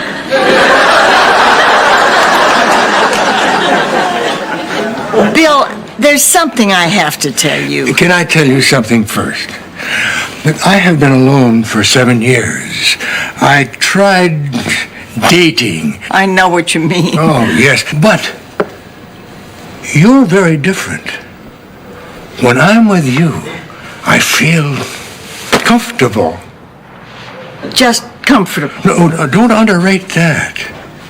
When you're comfortable, you allow yourself to feel wonderful things. Like what? Like this.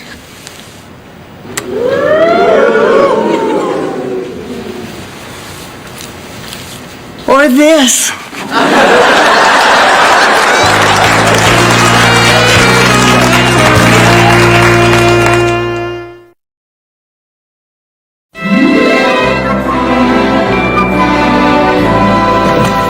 Oh, Roland, I won't be going to the show tonight, so there's another ticket you can sell.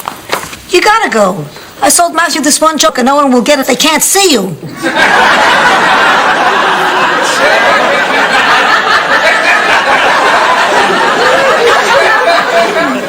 I mean, he's your son. Yeah, Blanche, you have to go. This is a big night for the hotel. I'm not going if Matthew's going on.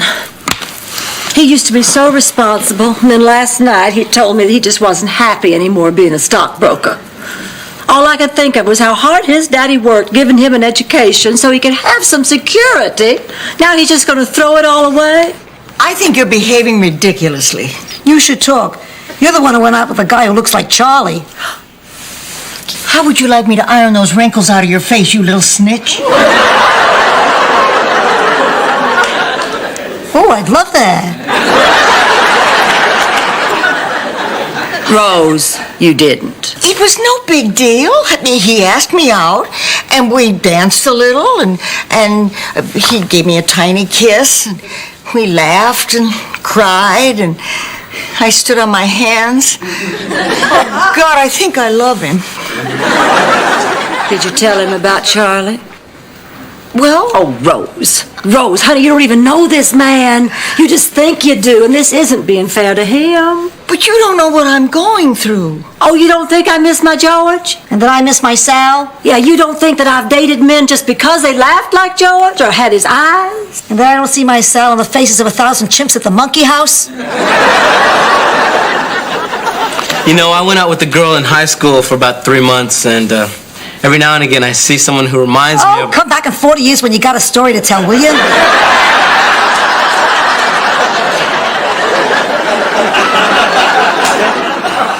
But if I tell him, he'll leave. Well, then what are you going to do? Just burn all your pictures of Charlie? Tell your girls not to say anything to Bill? I know, you're right. I have to tell him. But you know, you're lucky, Blanche. I'm lucky. Well, if you want to see George, you don't have to look any further than Matthew. She's right. How many times have you told us that Matthew acts like George, thinks like George, that Matthew is exactly like his father? Would you excuse me? I think I want to talk to my son. You know, every once in a while I remember how much I need that male voice in my life, too. You want me to get Dorothy on the phone for you? Would you, darling?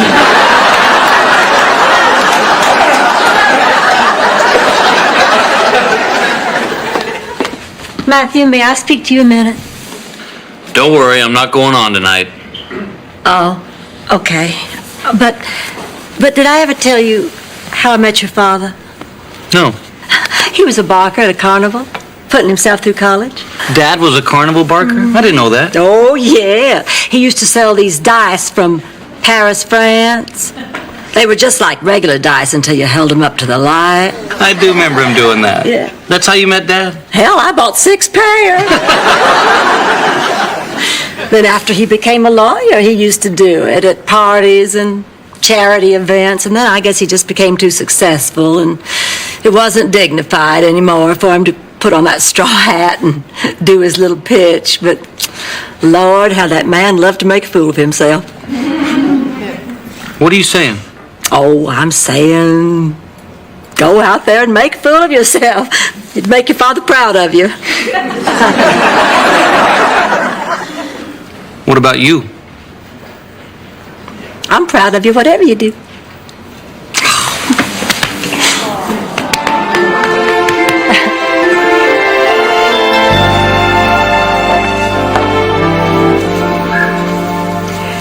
Oh, I was waiting for you. No, sit down, Bill. I have something to show you.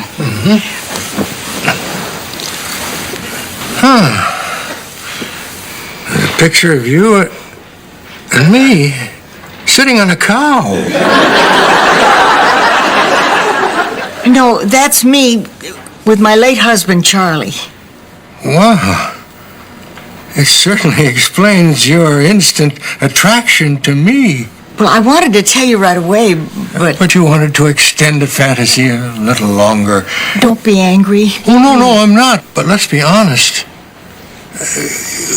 Would you ever be able to look at me without thinking about Charlie? Well, maybe not right at first, but after a little while... You would never be able to know how you really felt about me. I don't think it's going to work. I'm so sorry. I'll leave. Oh, no, I don't want you to leave. Oh, I don't think I could stand that again. You see, when Charlie died, it all happened so fast, I never got a chance to say goodbye. And now you're just going to walk out on me, too? If you could say goodbye to Charlie right now, what would you say? What would I say? What would you say to Charlie? Charlie, the 30 years that we spent together seemed like a day. When you died, part of me died too. I love you, and I miss you.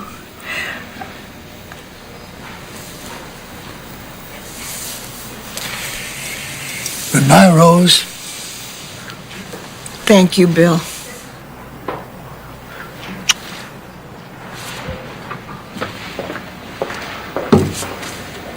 How you feeling, kiddo?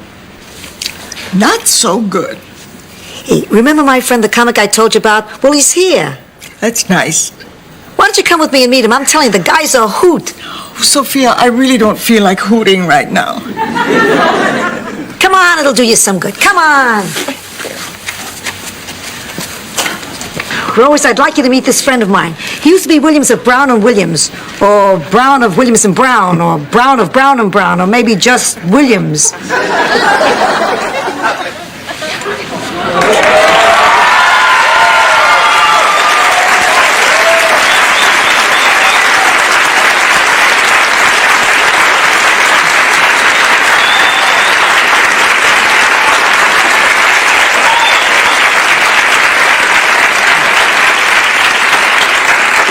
You're wrong. My name is Sam Newman. He's George Burns. What is he ashamed of? Rose, Sophia told me to cheer you up. So I will. Here's a cigar. I don't smoke. Okay, that didn't get a laugh. I'll tell you a joke.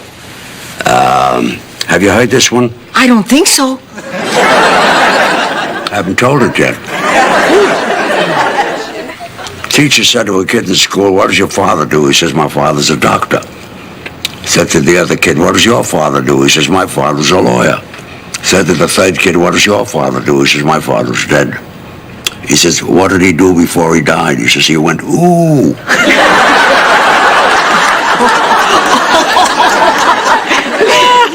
wants a cigar.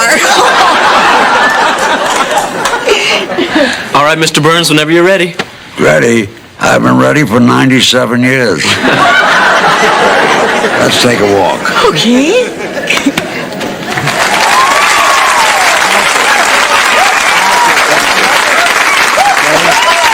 Thank you. Thank you very much. And now for my last song, I'm going to sing a song that's going to make Rose happy. Morty, in Sam Newman's key. I love to call you Rose, dear, but roses fade away. Roses die when winter time appears. And I love to call you Daisy, but daisies always tell what sweethearts like to whisper in your ear. I'd love to call you honey, but honey runs away. I much prefer a name like Klingenbein. And if I called you Buttercup, the dandelions would eat you up. So I'll buy a ring and change your name, and change your name, and buy a ring. Oh, I'll change it, and I'll buy it, and I'll buy it, and I'll change it. I'll buy a ring and change your name to mine.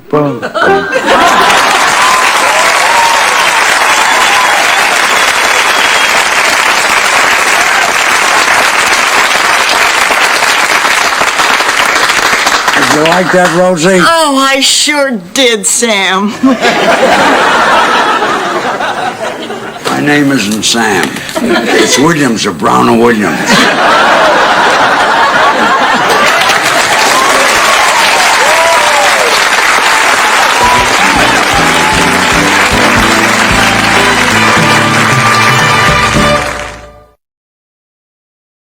George Burns.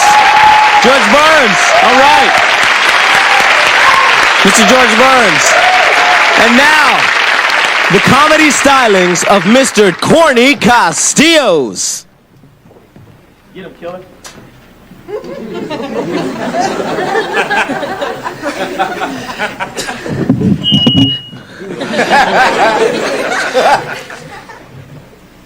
Excuse me.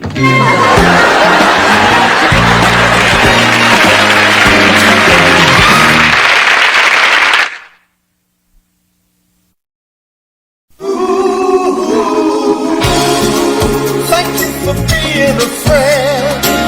Traveling down the road and back again. Your heart is true. You're a pal and a confidant. And if you threw a party, invited everyone you knew, you would see the biggest it would be for me.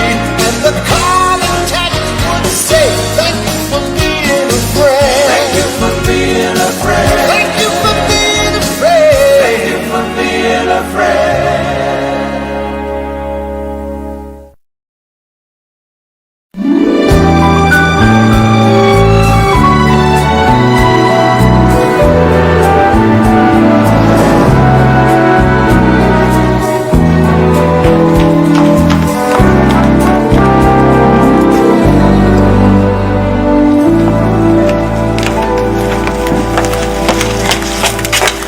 You know, I just can't believe that it took us 7 months to come up with this grand reopening party.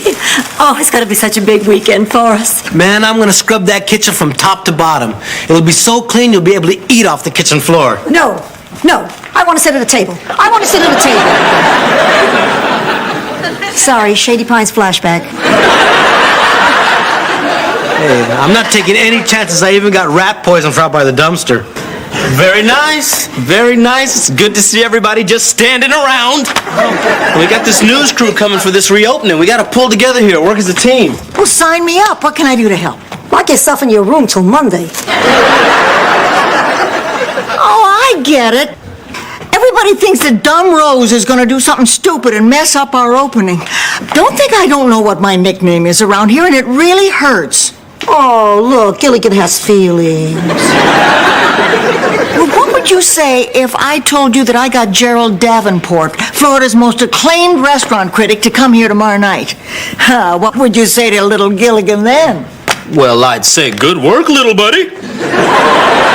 Oh, no, not Gerald the Finer Diner Davenport. Well, I didn't catch his middle name, but he is a restaurant critic. No, Rose, the Finer Diner's the name of his column. Davenport, I hate that little runt. He gave me the worst review of my life. What'd he say? Well, he said my cooking was banal. And when I looked it up, boy, was I mad. Well, I'm sorry, Chewy. I would never have invited the man here if I had known. Hey, don't sweat it. You know, some guys get real macho about these things, but hey, I'm over it. If he thinks my salads are banal, then my salads are banal. Who cares? Yeah, you know, I always did think the salads around here were kind of plain. I'll cut you, man.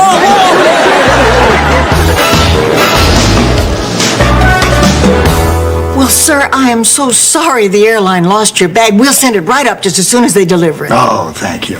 I own a chain of travel agencies, and it is so refreshing to meet someone as bright and on the ball as you are. And by the way, that's a most interesting brooch. Amethyst? No, Lutheran.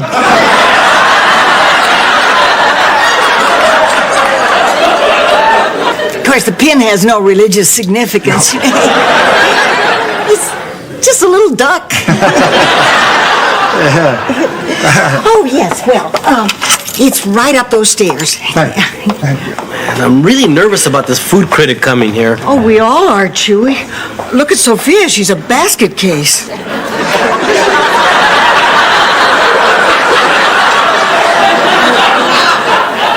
You know, I'm not so upset now about missing that King Tut exhibit.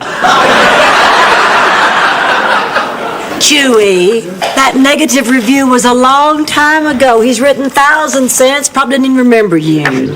Good evening. My name is Chewy Costios. Oh, my gosh. What a coincidence. Our cook is named Chewy Costios. Isn't that something? Hey, Davenport, it's been a long time. I still remember your last meal vividly. Didn't you get that postcard from my colon? Wish you were here.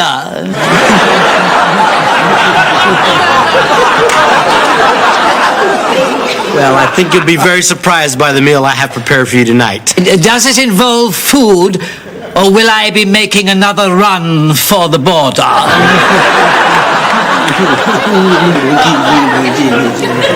Why, that cranky little stuck-up troll.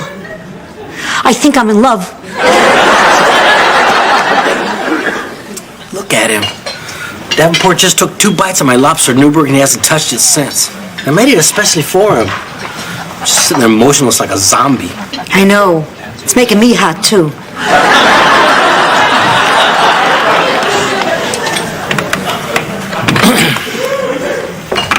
Well, Mr. Davenport, how's that lobster Newburg tonight? Mr. Davenport? Hello? Hello, Mr.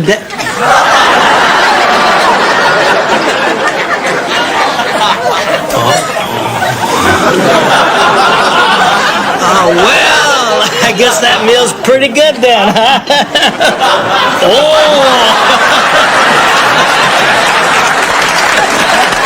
Thank you, sir. You're too kind. Well, you enjoy your meal. I'm just going to go back here.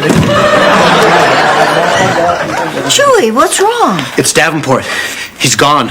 Gone where? You know, to a better place. Where? The Fontainebleau. He's trying to tell you the guy is dead, you moron. Dad, how can that be? He was fine 5 minutes ago. Look, I took his pulse. It's not too tough to count up to 0. Why is it all the cute guys are either married or dead? We can't let this ruin the grand opening for the other guests. We've got to get the body out of there before someone notices it. Sophia, you create a diversion for the other guests. Like what? I don't know. Tell them there are topless volleyball players on the beach. Got it. Honey, you sure you've got it? Yeah, got it. Topless volleyball players. Yeah.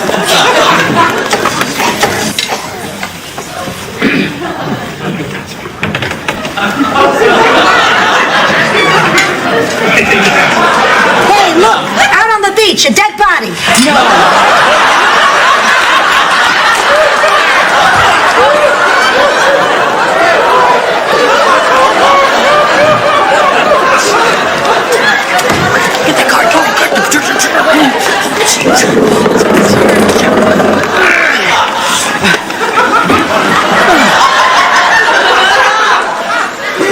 Oh, real smooth, Sophia. Look at that body! Hey, what's going on in the dining room? Mr. Davenport, are you all right?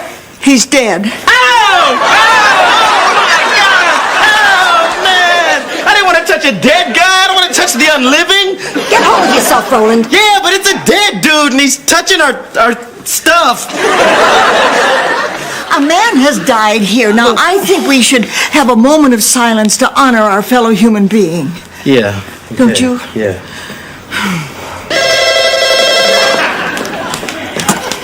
Golden Palace? Yes, as a matter of fact, a table has just opened in the dining room.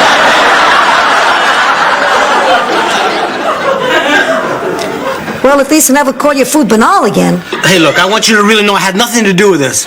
There's nothing wrong with my lobster Newburg. I make it the way I always make it. Look. Cream, sherry, rat poison.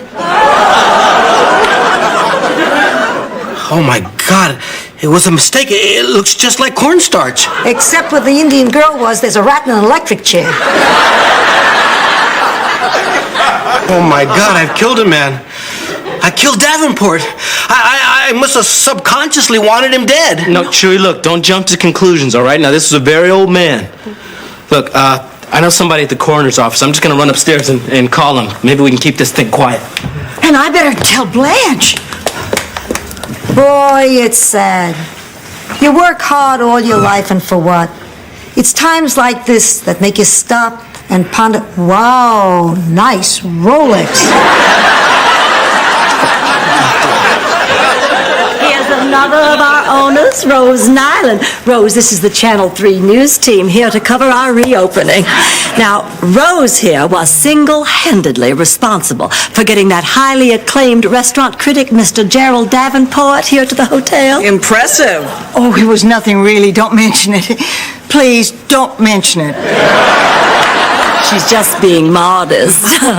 Hey, I don't see Mr. Gerald Davenport around anywhere. Did he like his food? 2 bites and he was in heaven.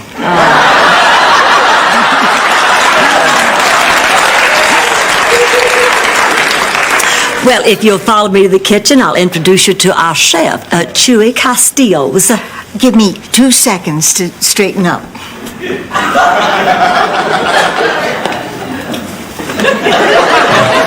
Quick, get Tommy toe tag into the freezer. The joint's lousy with newsies.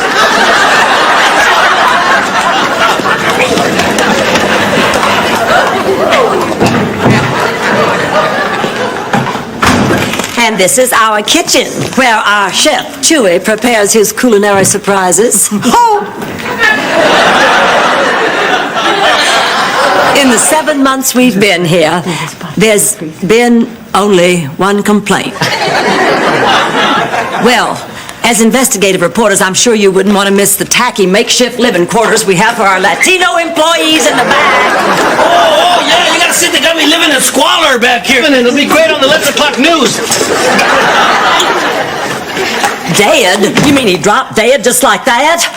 Lord, why does everything happen to me? Now we've got a corpse in the freezer, a camera crew snooping around the hotel, and a travel agent whose bad recommendation could just ruin our reopening. What next? Al Tucker, health inspector.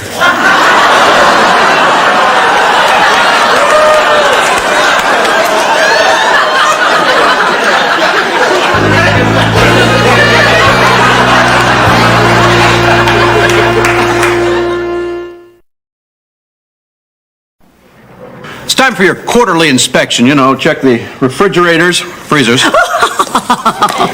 Rose, did you hear that? Health inspector wants to check the freezer. I'm way ahead of you.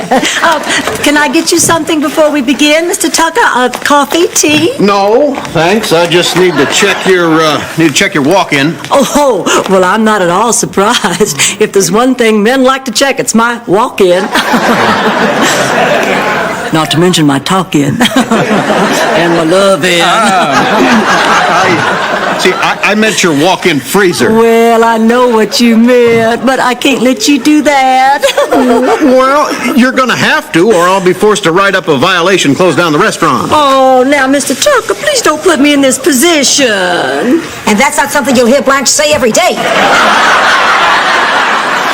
Well, I guess I could start with the refrigerator. Yeah, oh, why don't you just get yourself a nice glass of fresh orange juice?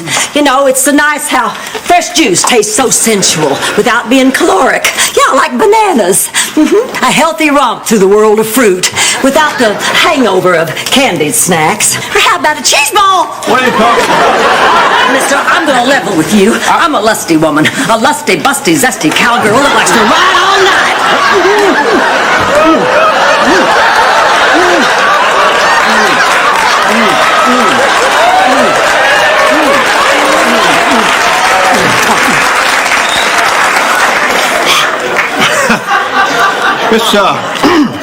Miss Devereaux, I just want to check your freezer. Why don't you say so? It's right over there.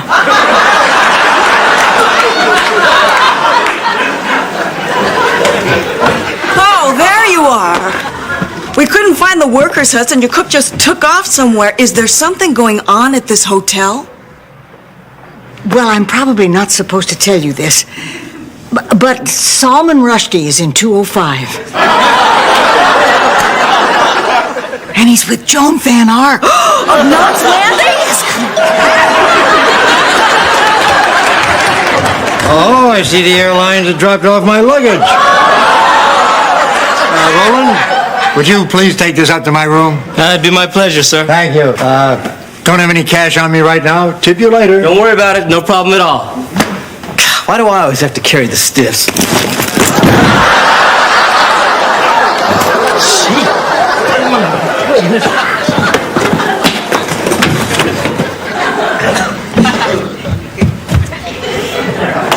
Oh, no. Where is it? Where'd it go? Blanche, I lost it. I lost the suitcase. What? Oh, no! Well, we got the media roaming the hotel, a health inspector in the kitchen. Now you tell me you lost the body, Rose. That's terrible. What are we going to do? Well, you know, maybe we should just try to have fun with this.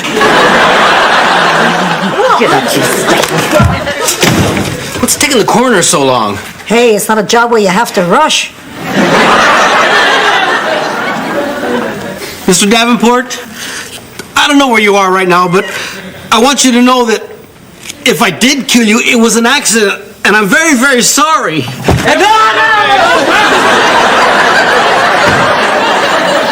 Who are you? Al Tucker, health inspector. Were you just in the freezer? Yeah, it passed inspection. Man, the city's getting lax, huh? Look, I have one question. What are these clothes doing in there? Clothes? Yeah. What are they doing in the freezer? Oh, sometimes they tell me to dress the lamb chops, and I don't speak the English too good.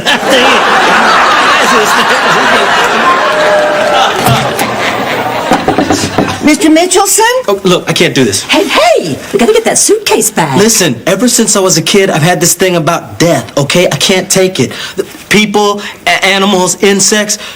Once when I was 5, my pet hamster Marvin got out of... Roland, as much as we love a good childhood story, honey. Save it for your shrink cycle. We've got work to do. Oh, he's in the shower. Oh, that's perfect. You know how men are. They just take forever. Lathering up their strong, well-muscled arms and then letting the soap run in rivulets down over the washboard ripples of their tight, taut... Enough, Blanche! Oh, I'm back. Well, we can't go wandering around the hotel with a dead man. Well, let's wrap him in a blanket. Blanket. Good. Oh, here's one. Oh, man, this is so nasty. This is nasty. Here. Oh, it's on me. Don't you blame me now. That's Rose's fault. What do you mean, my fault? You're the one that invited Davenport to the hotel. It's still on me. Now look, I've had it with you. I don't like this either, but after all, there are times in your life when you just have to face your fears. No, wait. There's someone out there. Oh, Lord. Get on.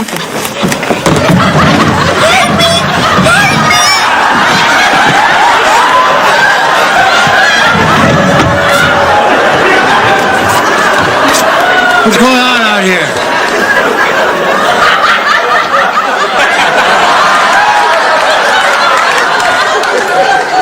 there, Tiger. What are you doing in my bed? Well, let's just say I'm delivering some room service. What? Oh, come on now. Isn't that what you've been after all along? Isn't that an interesting brooch? Please, I don't have to have a house fall on me. Then again, who does?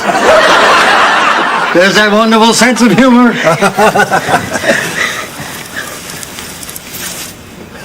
Oh, your hand is so smooth and cool. Here, let me warm it up for you. Hey, nice Rolex. You know what really turns me on? What? What? A man with blow-dried hair. Really? Oh, yes. Okay. Ooh. Okay. Don't move. Thank you. Great job, Rose. I could hug you, but you smell like dead. Come here. Oh, you're right. This way. This way. Oh, there you are. Go back. In the laundry chute. Sorry. Please, it's hot. Please. It's cold. Well, we better get you out of here. We have a lot of work to do. A lot of things to find. Yeah, everything's on the up and up here at the Golden Palace. We have nothing to hide.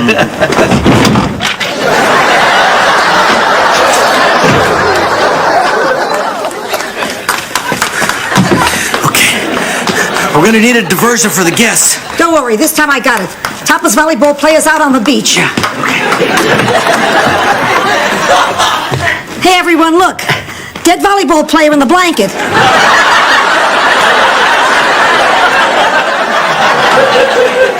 I did it again, didn't I?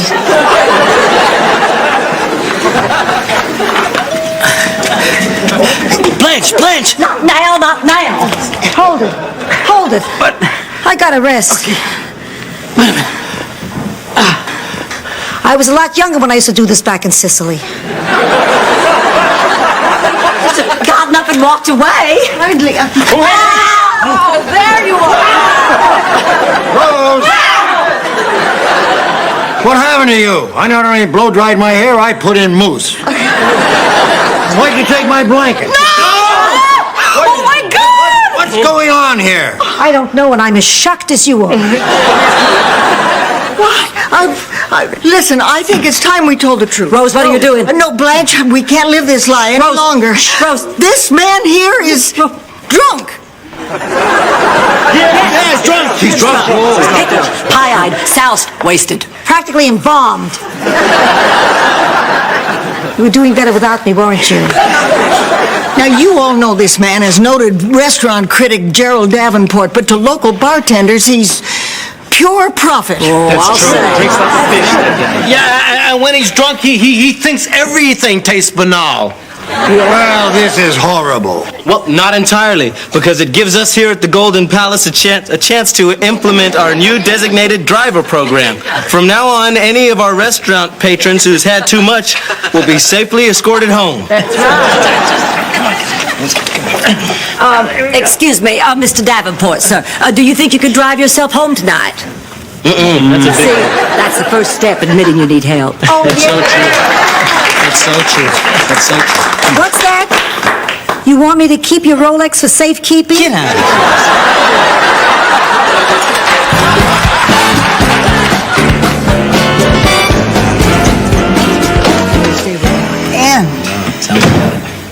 Chewy, where have you been? Oh, I'll walk on the beach thinking. I may have killed a man. Oh. Hey, look, this has touched all of us. And some of us are hoping that we're going to be able to scrub it the hell off. Everybody, good news! According to the coroner's report, Mr. Davenport died of a massive coronary. All right! Yeah! So Chewy didn't kill anybody. Yeah. They tested the food. There was not a trace of rat poison whatsoever. That's wonderful, wonderful. Looks like everything ended up working out okay. Oh, I'll say it did. I mean, and because of our designated driver program, Mr. Mitchelson said he's going to recommend our hotel to all his travel agents. Yeah, and the health inspector said that we passed with flying colors. Really? Yeah. I guess everybody got something out of this. You're telling me. Ask me what time it is. Ask me what time it is.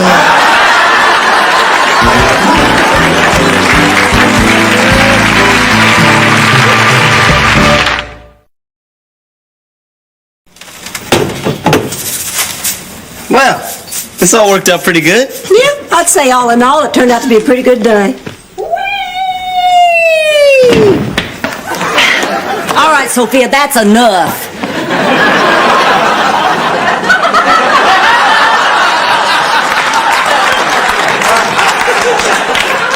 Well, I gotta wait until I'm dead to do this?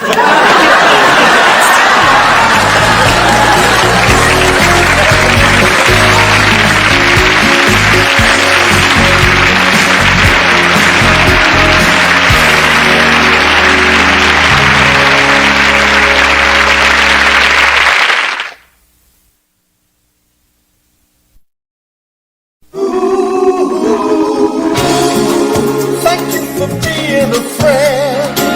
Traveling down the road and back again. Your heart is true. You're a pal and a confidant. And if you threw a party, invited everyone with you, you would see the biggest gift would be for me. And the card attached would say, thank you for being a friend. Thank you for being a friend. Thank you for being a friend. Thank you for being a friend.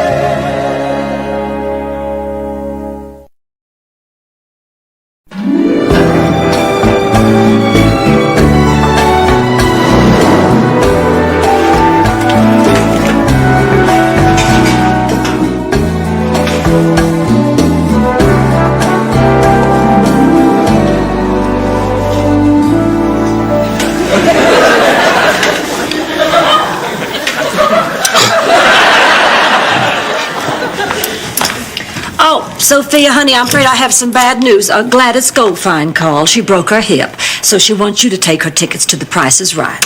Bad news? What are you, nuts? This is wonderful news. For who could this be bad news? Gladys Goldfine. I don't follow. Sophia, the woman broke her hip. Oh, boo-hoo. She took the risks and now she's paying the price. Risk? What was she doing when it happened? Getting out of bed. Everyone is a daredevil. Sophia, not to burst your bubble, but The Price is Right is in 2 days. Now, if Bob Barker should choose you to be a contestant, how are you going to pay for a plane ticket to L.A.? Don't you worry about me. I have a plan. And a hostage. Stop it. Look, Sophia, in the first place, you're lousy at The Price is Right. I am not. And in the second place, do you know how much a round-trip ticket to L.A. costs with 2 days' notice? $40, Bob. Sophia, you're not going. I'm going. Well, in that case, good luck. Yeah, break a leg. Break a leg, $300.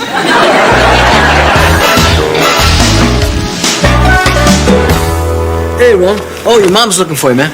Oh, yeah, we're supposed to spend the day together. You know, I've been kind of worried about her ever since that divorce. You know, she's been really lonely, but at least I can be there for her, support her, you know, comfort her, stay by her side. Oh, by the way, Camille Jenkins' call says she's free tonight. But now the time has come for Mom to stand on her own 2 feet. Wow, I can't believe this. I've been trying to get a date with this girl for months. I've been sending her a box of candy every week just to get her to say yes. So what does she look like? Oh, well, when I met her, she was fine. But if she's been eating all that candy... Oh, no, what have I done, man? Well, hello there. Checking in? I sure am. Oh, Mr. Sardisco, this is Blanche Devereaux. She's one of the owners of the hotel. Oh, well, you've got a lovely place here. Well, thank you. Rose, I can take over now. But beat it, Rose. Well, Mr. Sardisco, I see you're in room 214. You're traveling alone? Well, I've got my darling Flo out in the van. Oh, married. Take it, Rose. No, I'm not married. Darling Flo is my greyhound. Oh, why didn't you say so? Beat it, Rhodes. So, what brings you to town? Well, I'm racing my greyhound to the dog track this Wednesday. Wow, you must be fast. Would you mind if I went out to the van to say hello to her? I adore dogs. They're so affectionate and lovable. And smart, too. They play poker. I've seen the pictures.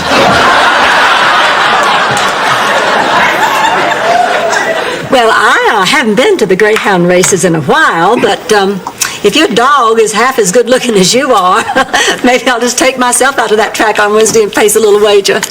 Hey, what do you think the odds are going to be on this dog? Well, she had a little trouble the last couple of times out, but she's been training well, so I guess about 6 to 1. Sounds like a plane ticket to me, Sophia Petrillo. Come on down! Now, hold it. Just because I think she's a winner, you got to remember there's no such thing as a sure thing. You want to bet?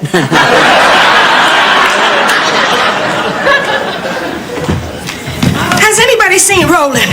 Oh, hey, Mom. Honey, what do you say we take a drive to the marina today? And then I was thinking we'd try that new Italian place for dinner tonight. Oh, Mom, listen, about tonight, I'm not going to be able to make it. The hotel is just way too busy.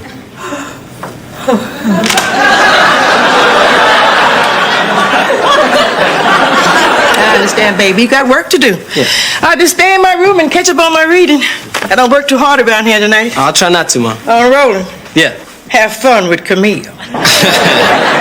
You knew? Honey, I arranged it. And it wasn't easy. I had to send her candy every day of the week. But don't worry, I told her it was from you. It's not what I'm worried about, Mom.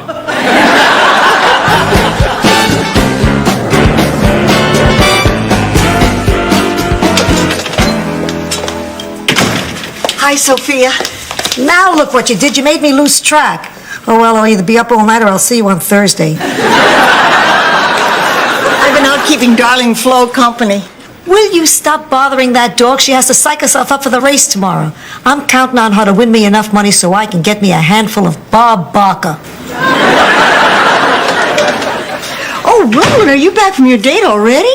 Yeah, what are you guys still doing up? It's 8:30. Did you and Camille hit it off? I repeat, it's 8:30. It's early, big deal. Doesn't mean we didn't have a good time.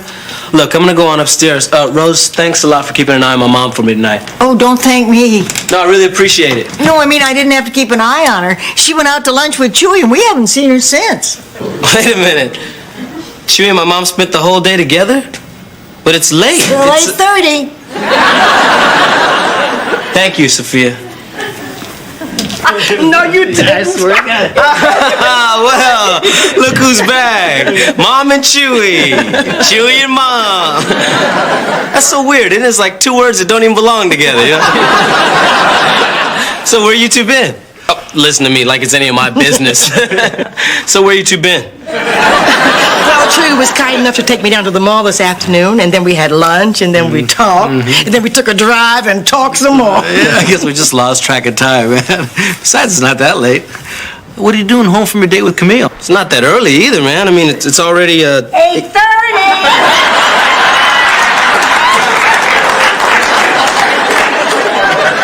What are you doing here, honey? Didn't you have a good time with Camille? Oh, yeah, she was great, but by the end of the date, she had this real nasty thing on her arm. What? Another guy. But hey, the good news is I'm free tomorrow, so I can spend the day with you. Oh, Chewy and I going to brunch tomorrow. Yeah. We found this adorable place on the beach that makes blueberry pancakes. Well, why don't you stay here and have pancakes? Kid, I hate the pancakes here. Why? Because I have to make them. Well, okay, you two go ahead and have a good time. I'll just stay here and have some Pop-Tarts. Pop-Tarts, $1.49, Bob.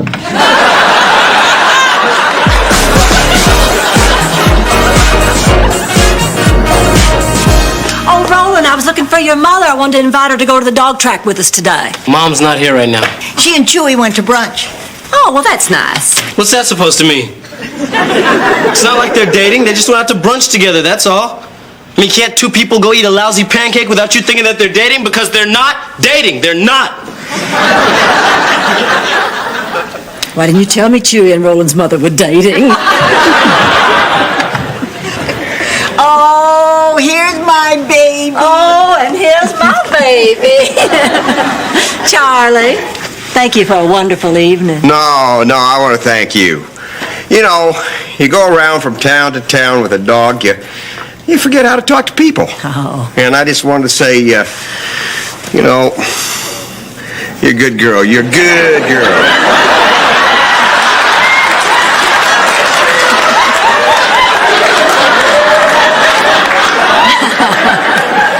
I kind of like dog people.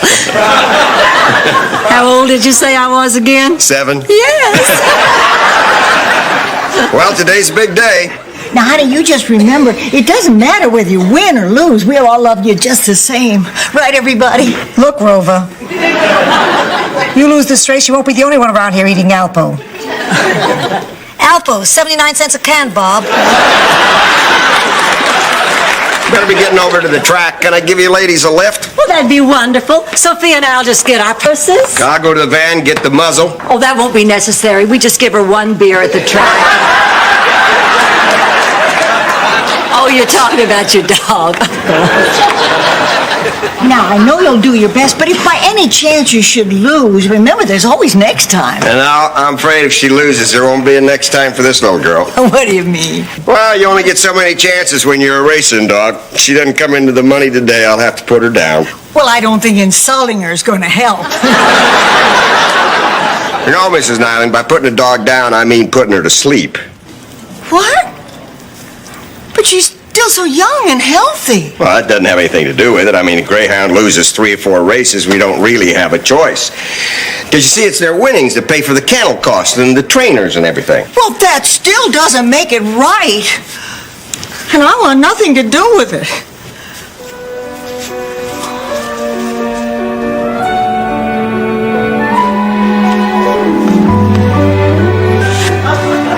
No, I'm serious. I think I gained 10 pounds this morning. Oh, get out of here. You got a great figure. You're too sweet. I better go find Roland and let him know I'm back. And thanks for brunch. Hey. My pleasure. Oh, bye. All right, see you later. Hey, Ro, what's happening? Wow, that's cool, man. How do you get that big vein in your head to bulge out like that?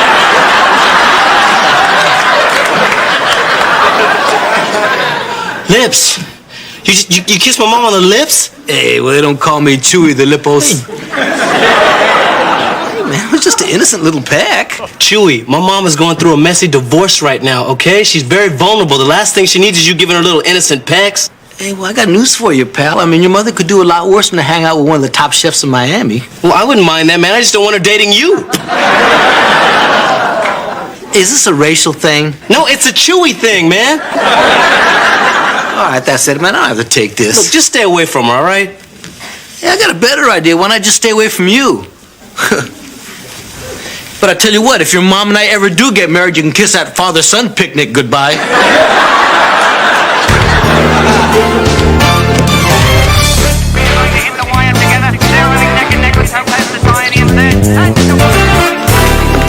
Boy, they rent these things for $5. What a ripoff. You can hardly see it.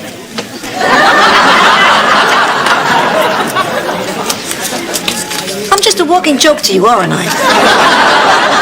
Ladies and gentlemen, your attention please. There's been a scratch in the next race. Number 7, Darling Flo. I repeat, Darling Flo has been scratched from the next race. What? You're never going to guess what happened. Somebody stole my dog.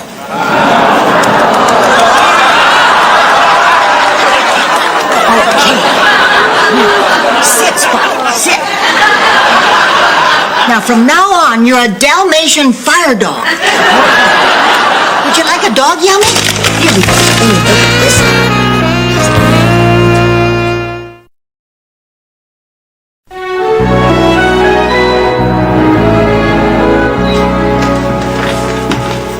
Rose, what are you doing back so soon? you are not going to believe what happened at the track today. Get out of here. I didn't tell you what happened yet. Oh, I know. I was just talking to the devil. you were saying? Oh, somebody stole Mr. Sardisco's dog right before the race. You're kidding me. Oh. Hey, I love this No, stuff. Sophia, I wouldn't. Roy, this brings back memories. Of what? This is the same trail mix I used to service at Shady Pines. Woof, that's good. Hey, is Chewy in here? Haven't seen him. Good. Have you two had a little tiff? I'm a grown man. We don't have tiffs, all right? We had a fight, an out-and-out fight. Well, who threw the first punch? Well, we had a tiff. Rose, cheesecake. Oh, get over here and tell us what happened now, honey. What is it? Well, look, Chewy and my mother are... They're seeing each other. Yeah, well, that's great. But wait a minute. If Chewy should marry your mom, that would make you... A convicted killer. Oh, Roland, I think I know why you're upset, honey. See, no matter how old we are, it's very difficult for us to think of our parents as sexual beings. You know, I think Blanche has a very... Oh, my God, no, not my parents. Not my parents, no. Easy, not your parents. I'm sure that after you, they didn't want to take that chance again.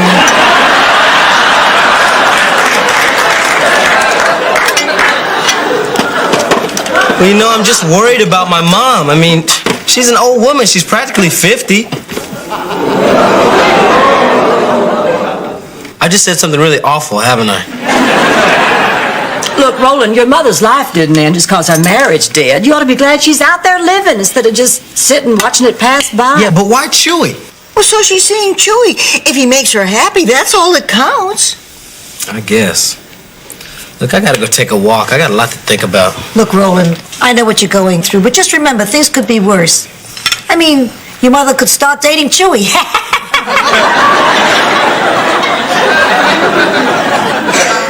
I drifted during the conversation, didn't I?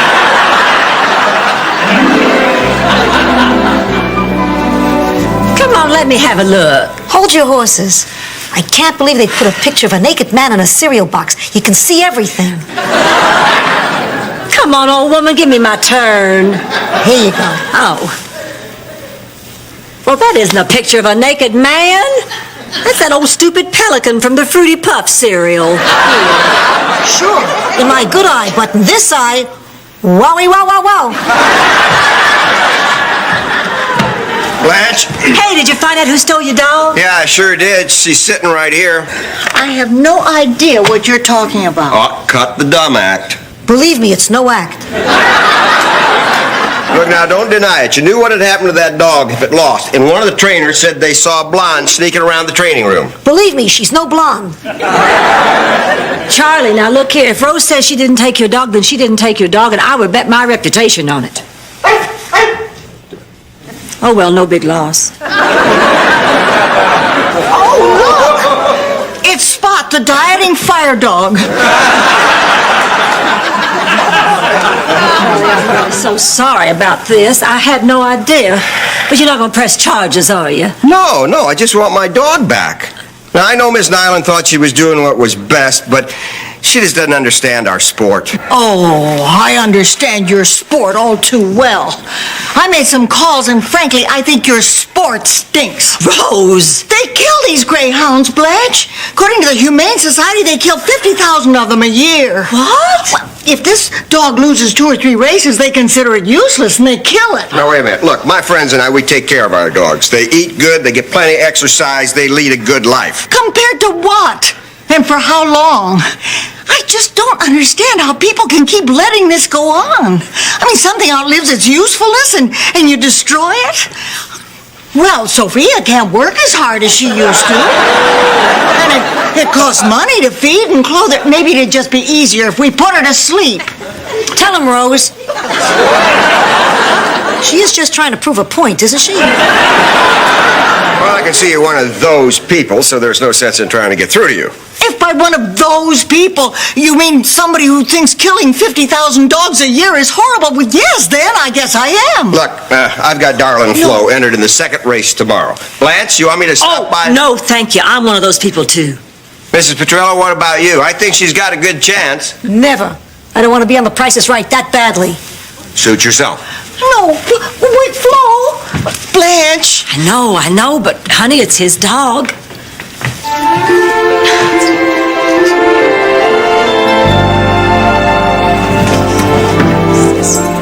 Oh, hey, I'm glad you guys are back. Hey, Chew, you still mad at me, man? He's not the only one. He told me what you said earlier. Roland, what is your problem? I'm sorry, Mom, okay? I was just being overprotective. Look, Chewy, it's not you, man. It's any guy. But if you guys want to spend time together, then you know what? That's your business. You mean that? Look, you guys spent the whole day together. I'm not freaking out now, am I? So where'd you guys go anyway? The beach?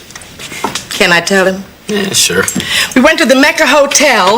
What? I'm at some sleazy hotel. Roland, he took me to support group. Divorce support group. Let him go. Divorce support group. Divorce support group. I'm sorry. See, that's how you get that big vein to bulge out in your head like that. Crazy, man. Look, I'm sorry. I just heard the word hotel and I thought that you two, you know. You thought I'd be attracted to Chewy? Me and Chewy? Chewy. Me. What the hell am I laughing at? Man, why didn't you tell me you were going to a divorce support group? Well, because you teased me and gave me a hard time about it. Oh, come, I think it's great that you and a bunch of crybabies are getting together on a regular basis. Roland, some of those groups do very good work. You're right. I'm sorry, man. I was just joking. And, Mom, I'm sorry, too, but I just can't deal with you dating yet. Come here, baby. Listen to me. I can't deal with me dating yet. But, honey, when the time comes, I can take care of myself, okay? I'm a big girl. All right. Guess I'll just have to make a real effort to adjust to this. Okay. Hello there. Hello. I'd like a room, please. You're not my daddy. I'll never call you daddy.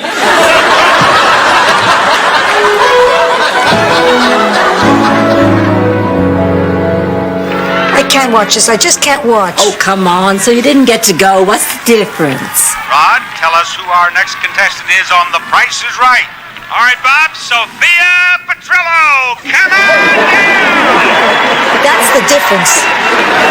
Sophia Petrello, come on down! I'm here, Bob. I'm here. I guess she's not here. This hasn't happened in 20 years. Well, Rod?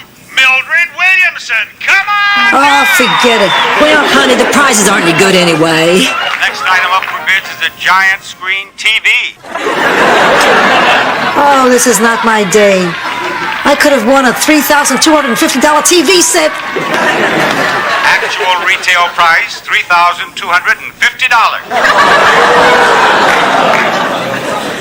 Why tell her?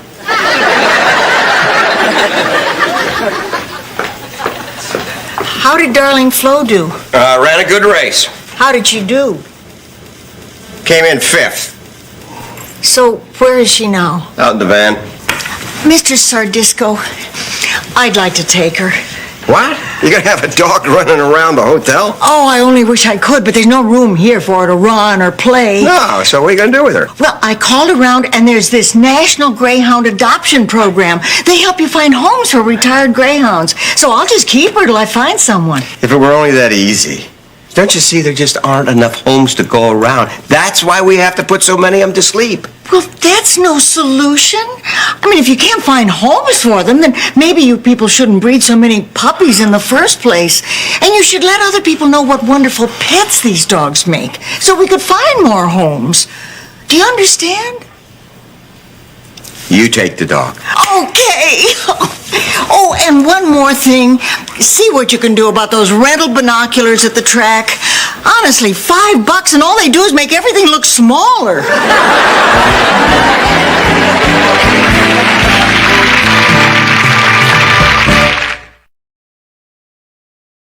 I'm terribly sorry, ma'am. It won't happen again. All right? I'll take care of it. Rose, can I talk to you for a minute? The neighbors just complained again. Your little friend's at it again. Oh, really? What's the matter? Well, this time she stole the newspaper, she trampled the flowers, she knocked that woman's husband down and then licked his face. Okay, it's my responsibility. I'll take care of it. Sophia, you're grounded!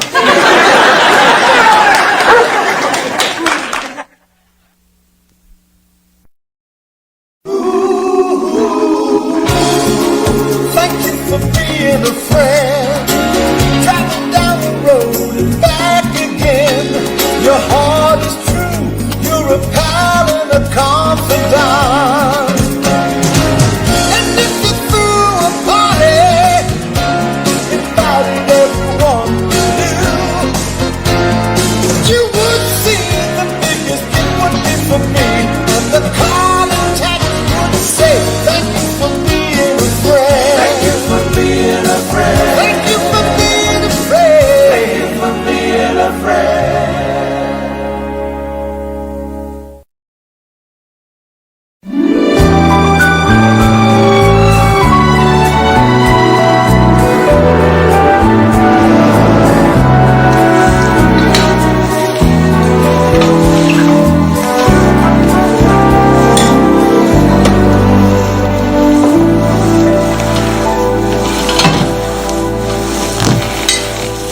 Sophia, wet floor. I can't do that on command. I have to be scared first. Chewy, wet floor. What, somebody to scare Sophia?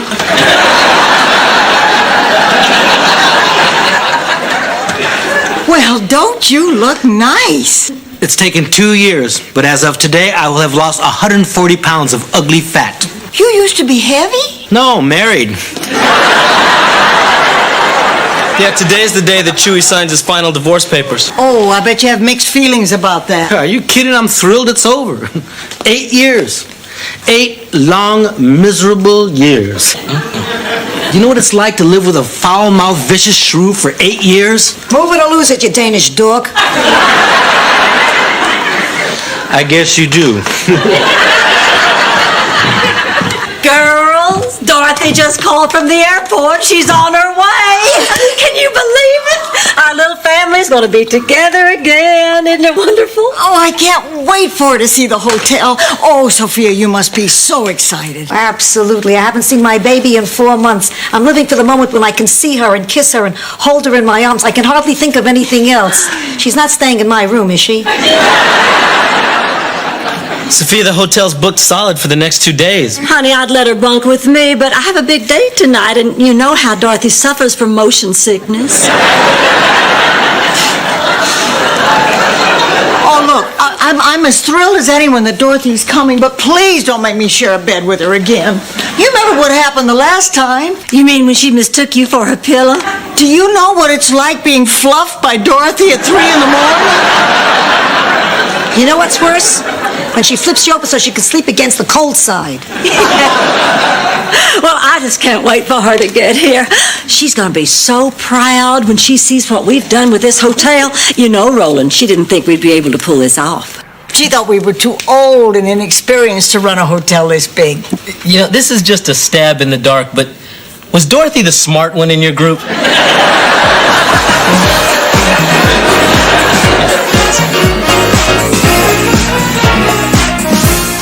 Hey, Chewy, did you sign those divorce papers? All right, you're free, man. How's it feel?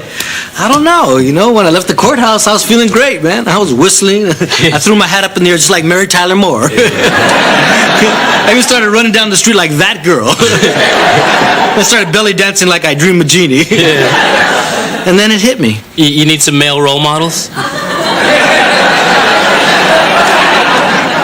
No, it hit me that I really am alone. It's over, and Dolores is gone forever. Oh, come on, Chewy. Dolores isn't the only woman out there for you.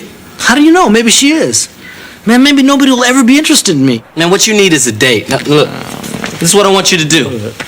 The next woman you see, I want you to walk up to her and talk to her and just ask her out. I don't know, man. I'm really rusty. No. Trust me, man. Just be aggressive. What's the worst thing she could do? Say no? No, I mean it, Chewy. The next woman. The next woman. Okay, the next woman. Just walk up to her and say, hey. The next woman.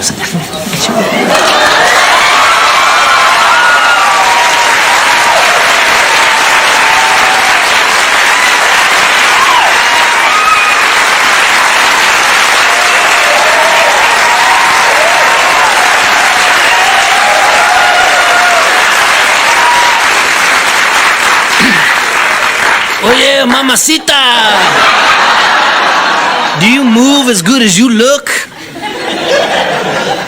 Walk away now and no one gets hurt.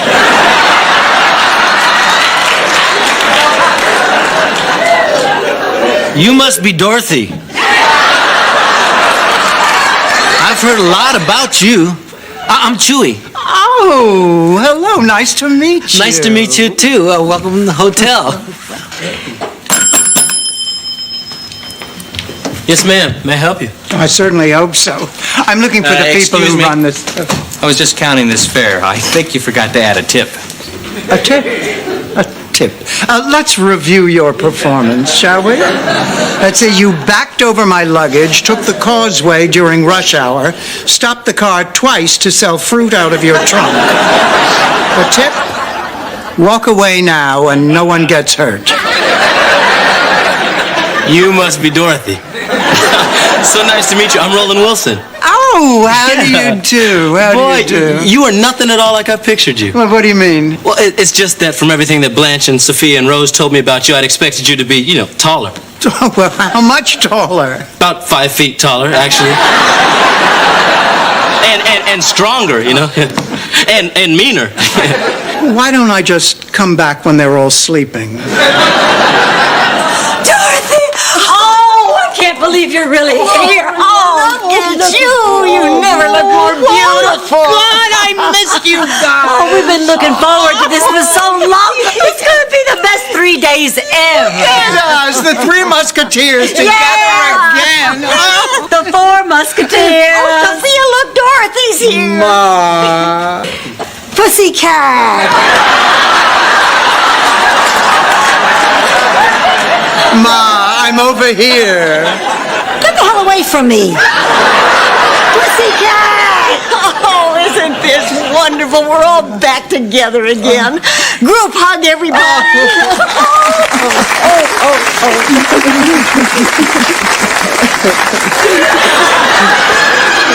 I've never really been as into this as they are. I gotta get back.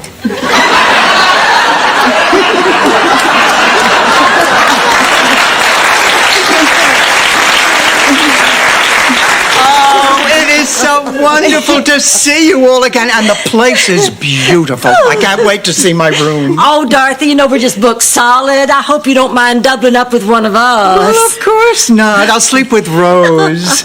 No, she has the fluffiest pillows. You don't mind, do you, dear?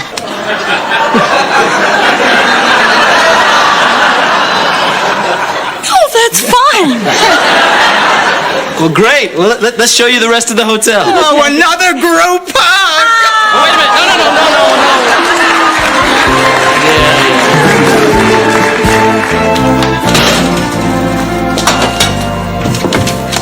Oh, Rose, that guy at table 4 asked again where his English muffins are. You tell that ungrateful vermin at table 4 if he doesn't shut up about his damn muffins, I'll pour hot butter in his nooks and crannies.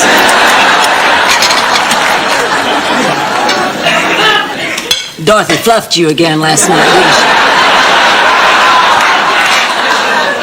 And I'm not so sure she was asleep. Oh, Roland, thank God you're here. That dining room is packed, and Chewy hasn't shown up for work yet this morning. Do you have any idea where he might be? But Chewy's still missing? Oh, no, this is my fault. This is all my fault that he's missing. What? What are you talking about? Well, he was so depressed about his divorce that I thought he needed to get out, and have some fun, so I took him to the Velvet Slipper last night. God, why would I even take him to such a cheap, sleazy dive? I knew that was you. I knew that was you. Sorry. Okay, you guys. I'm ready to go to the beach. Oh, Dorothy, actually, this isn't a great time. Oh, Chewy didn't show up for work this morning and we're swamped. All right, let's bust the tables. Ma, what are you doing? This is way too heavy for you. Please, I do it 3 times a day, every day. I'm used to it. Besides, it's no heavier than you were when you were born. Ma, this tub must weigh 30 pounds. That's exactly what the doctor said when he delivered you.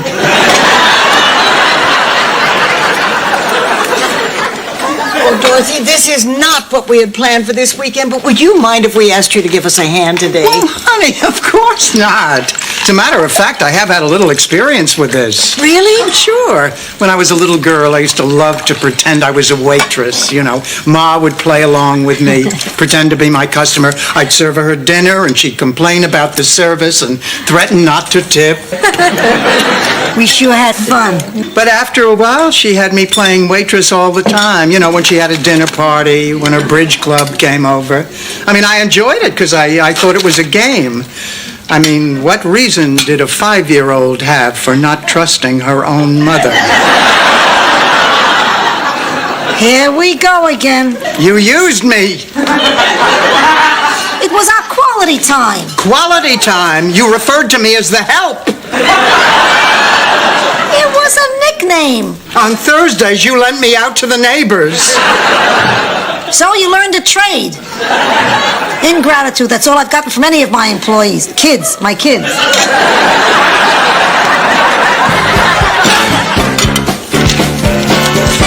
right, sir. There you go. Excuse me. Aren't you forgetting something? Like what? Aren't you going to say have a nice day? No. Look, in the 45 minutes that I served you, you complained about the food, the coffee, the service, and said that in my case, a sprinkle a day wasn't quite doing the trick. I don't care if you have a pulse, much less a nice day.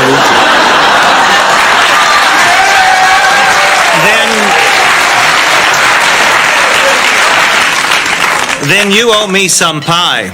What? It says at the bottom of the menu, if any waitress after presenting the bill doesn't say have a nice day, she has to give the customer a piece of pie for free. You owe me some pie. This is ridiculous. What idiot would institute a policy like that? Have a nice day.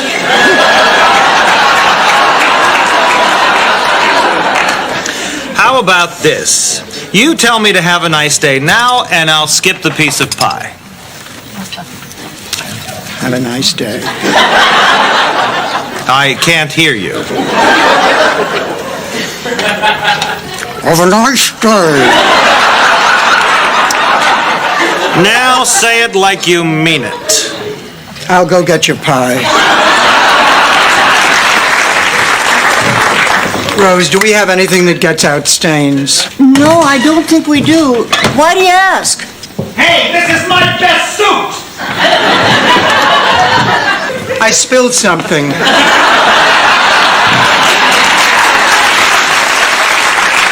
There's the last box of tomatoes. Oh, I'll tell Roland to put it on the order list. No, what's the matter?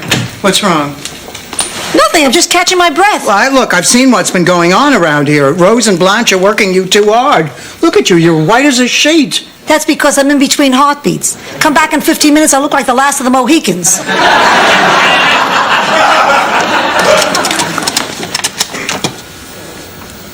Lucas?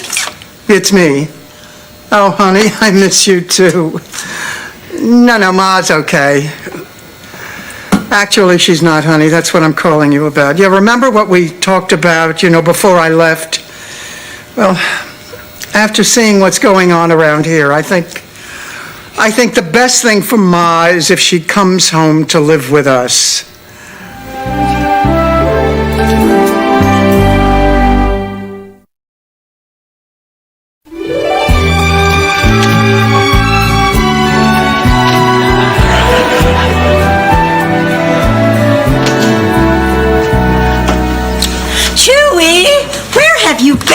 We've been worried sick. Man, I called everywhere looking for you. You okay? Yeah, I'm fine. I was just busy, that's all. Busy doing what? Wait for me, sweetie. Busy getting married. Chewy, please tell us that this is a joke. No, it's no joke. Roland, Rose, Blanche, I'd like you to meet Beverly. My wife. We met last night at the Velvet Slipper. I was behind him in the rumba line. He had the cutest butt I had ever seen. Oh, please. Is that any reason to marry a man? Yeah, Blanche is right. How could you be so shallow? What about the chest? What about the shoulders? Oh, Chewy, this is crazy, man. You two don't know anything about one another. That's not true. Chewy and I spent a lot of time talking last night. We told each other our life story. Even though we just met, I know everything there is to know about him. Chewy Castillos, where have you been? Our last name is Castillos? Hey, look, can we all talk about this later, okay? Oh, you stay right there, sweetie. I'll go get the bags. You already have luggage with this woman. Look, I just got married. Can you guys be a little bit happy for me? Oh, we're sorry, Chewy. So, was it a nice wedding? I guess so. I don't remember too much about it. Just we used the tequila worm as a witness. Look, that is it. We're going to tell Beverly that this has been one big mistake. We're going to find that worm, get that judge, and have this thing annulled. Now, come on, Chewy. Wait, man. What's all this we business, huh? This is my life and my decision. And I say Beverly and I are going to give this marriage a shot. Come on, you just met her. You haven't even dated her. You don't know anything about her. Marriage is serious. It's not something you just hop into like a bed. It's more like a hot tub. You have to kind of ease your way into it. Test the waters. You don't just hop into it like a bed. Chewy, you're vulnerable right now. Look, you're obviously on the rebound from Dolores. Look, I know it's kind of sudden, but who's to say we can't be happy together, huh? I just do not believe this. How could this have happened?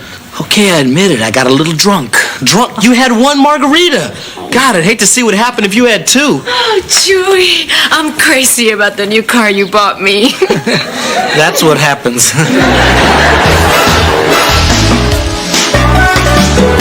Oh, good. You're all here. We need to talk. Well, I guess we need to talk. You've been here a whole day and the four of us haven't had 1 minute to sit down and gab. No, actually, I want to talk to you. Wait, we're going to be talking about sex, aren't we? Duh. What do you say? Should I get out the cheesecake? I'll get the plates. You know, I really have missed you guys. Oh, Dorothy, and we have missed you too. Oh, boy, this is going to be just like old times.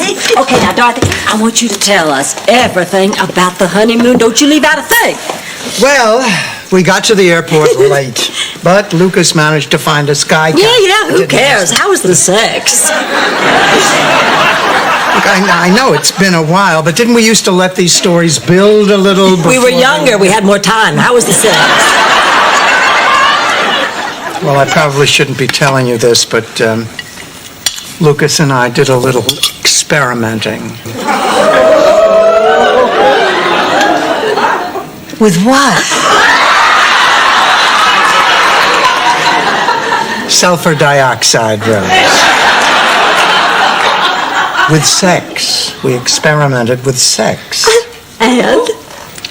Well, I tell you, it was amazing. I mean, for the first time in my life, I just shed all my inhibitions. I took risks. I threw caution to the wind. What did you do? Well, for starters, I left the lights on. Ladies and gentlemen, Madonna.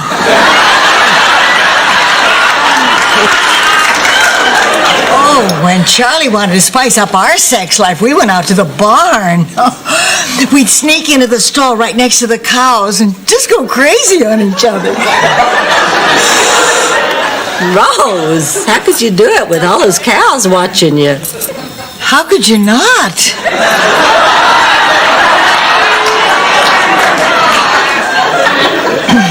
Well, I know you girls think I'm aggressive, but George was a wild man.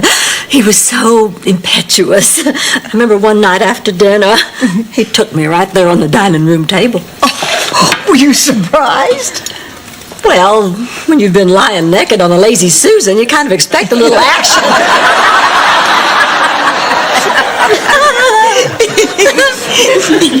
Dorothy, you okay? I'm fine.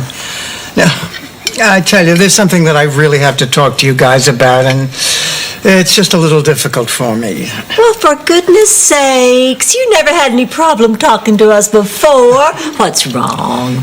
Well, first of all, let me tell you that I know how difficult this business has been for you, and I think you've just done a terrific job, but, well, it's an awful lot of work. Yeah? So what are you getting at?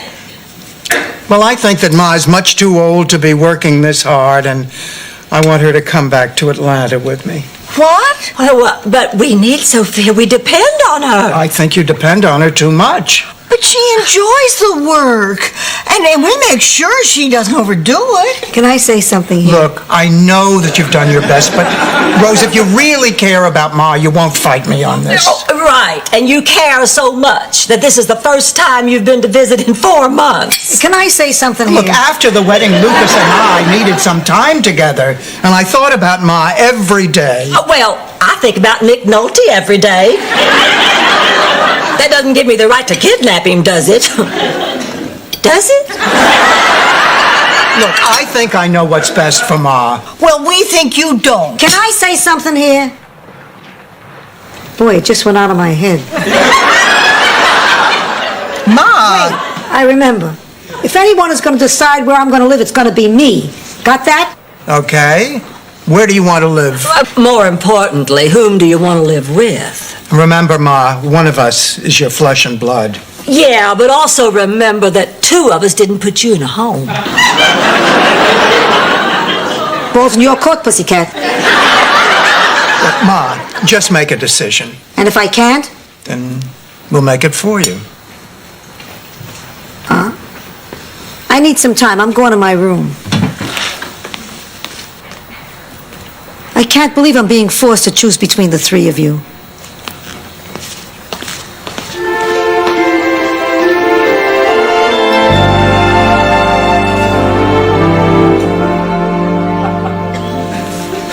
Hey, morning, Rose. Oh, morning, Chewy. Oh, Rose, I want to thank you for yesterday. You know, you were the only one that didn't give me any grief about marrying Beverly. Well, I just figure it's your life. I mean, if you want to throw it away marrying some cheap tart in a drunken stupor, who might object? You're a good friend.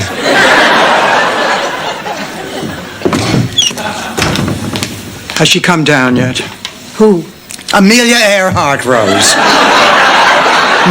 Has Ma come down to tell us her decision? No, not yet. Well, then I'm afraid I'm going to have to make the decision for her. She's coming home with me. Dorothy. Look, I'm sorry.